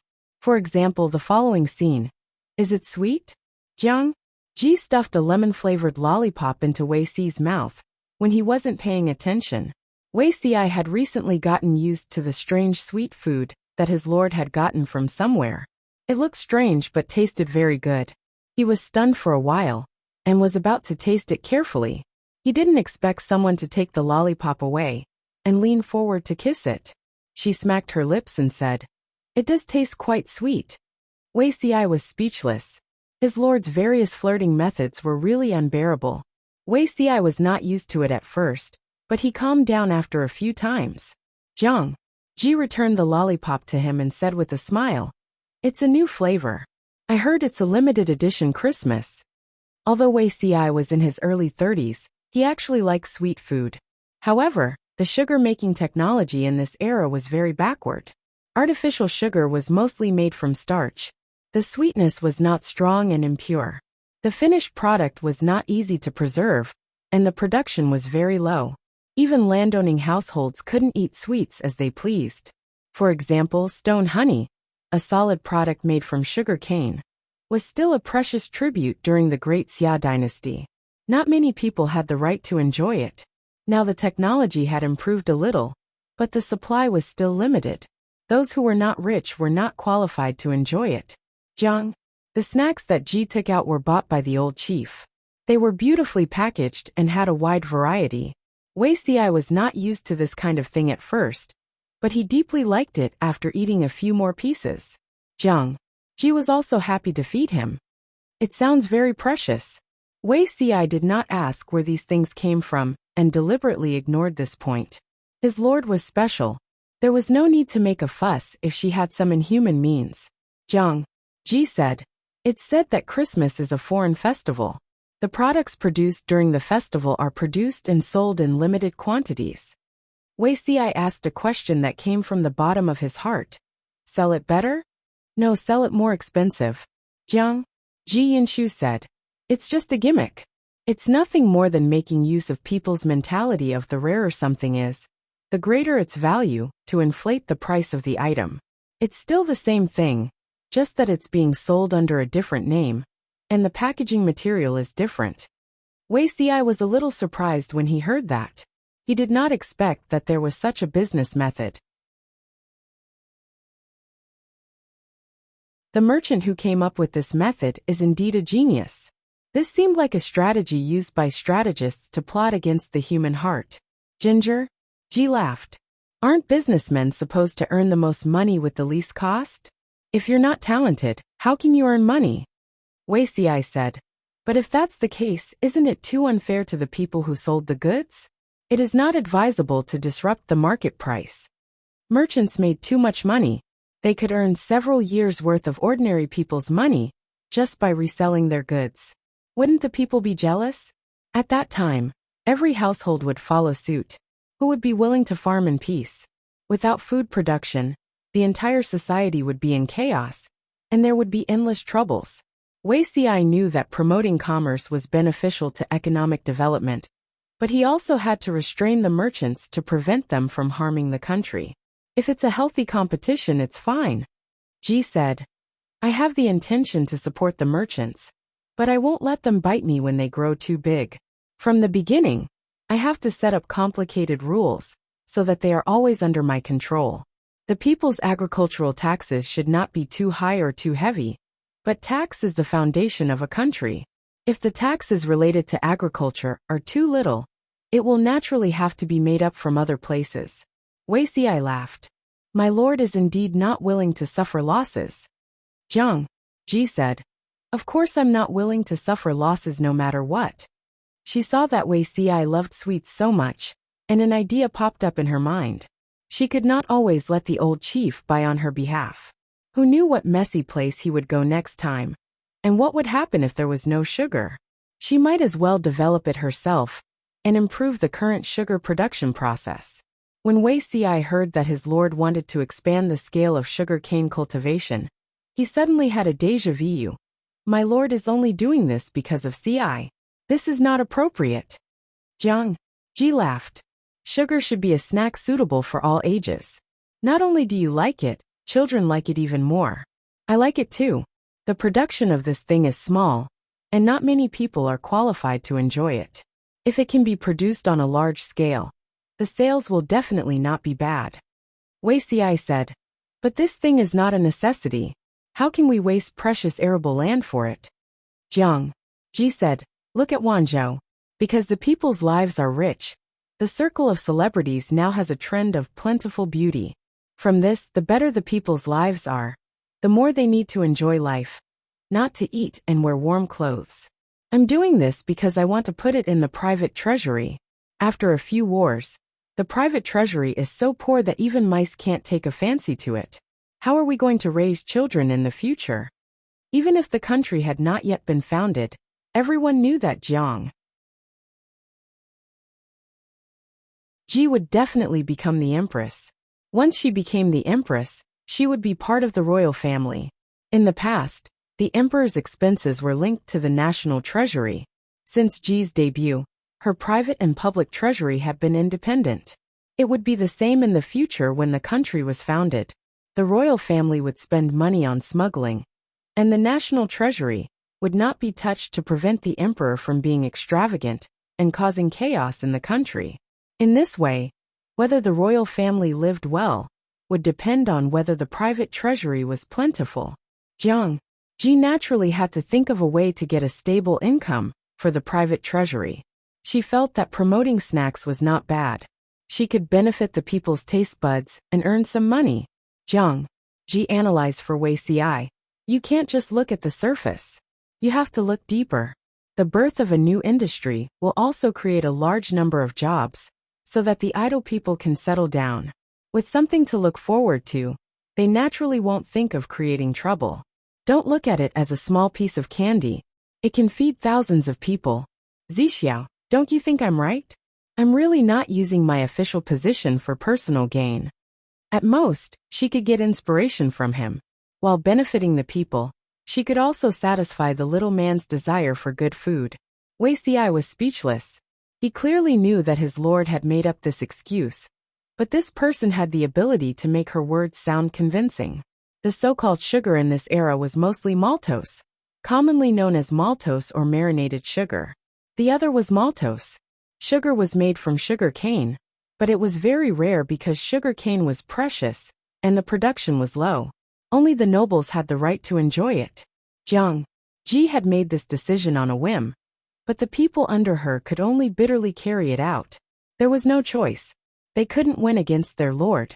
His lord wrote down in detail how to grow sugar cane, how much sugar cane could be produced from 1 mu of land, how to extract the syrup to make sugar, and the production process of various flavors of sugar. At the end, there was a large analysis. She calculated how many jobs this industry could create, how many people could have jobs, and the final profit. It was reasonable and well-founded. You're tuning in to the Dreamy Chapters YouTube channel. We're so grateful for your support. And don't forget to subscribe to join us on this incredible journey through captivating stories. Your generosity through donations truly makes a world of difference, as it's the primary source of revenue that allows me to expand and enhance this channel for you. Thank you from the bottom of my heart for being a part of this adventure.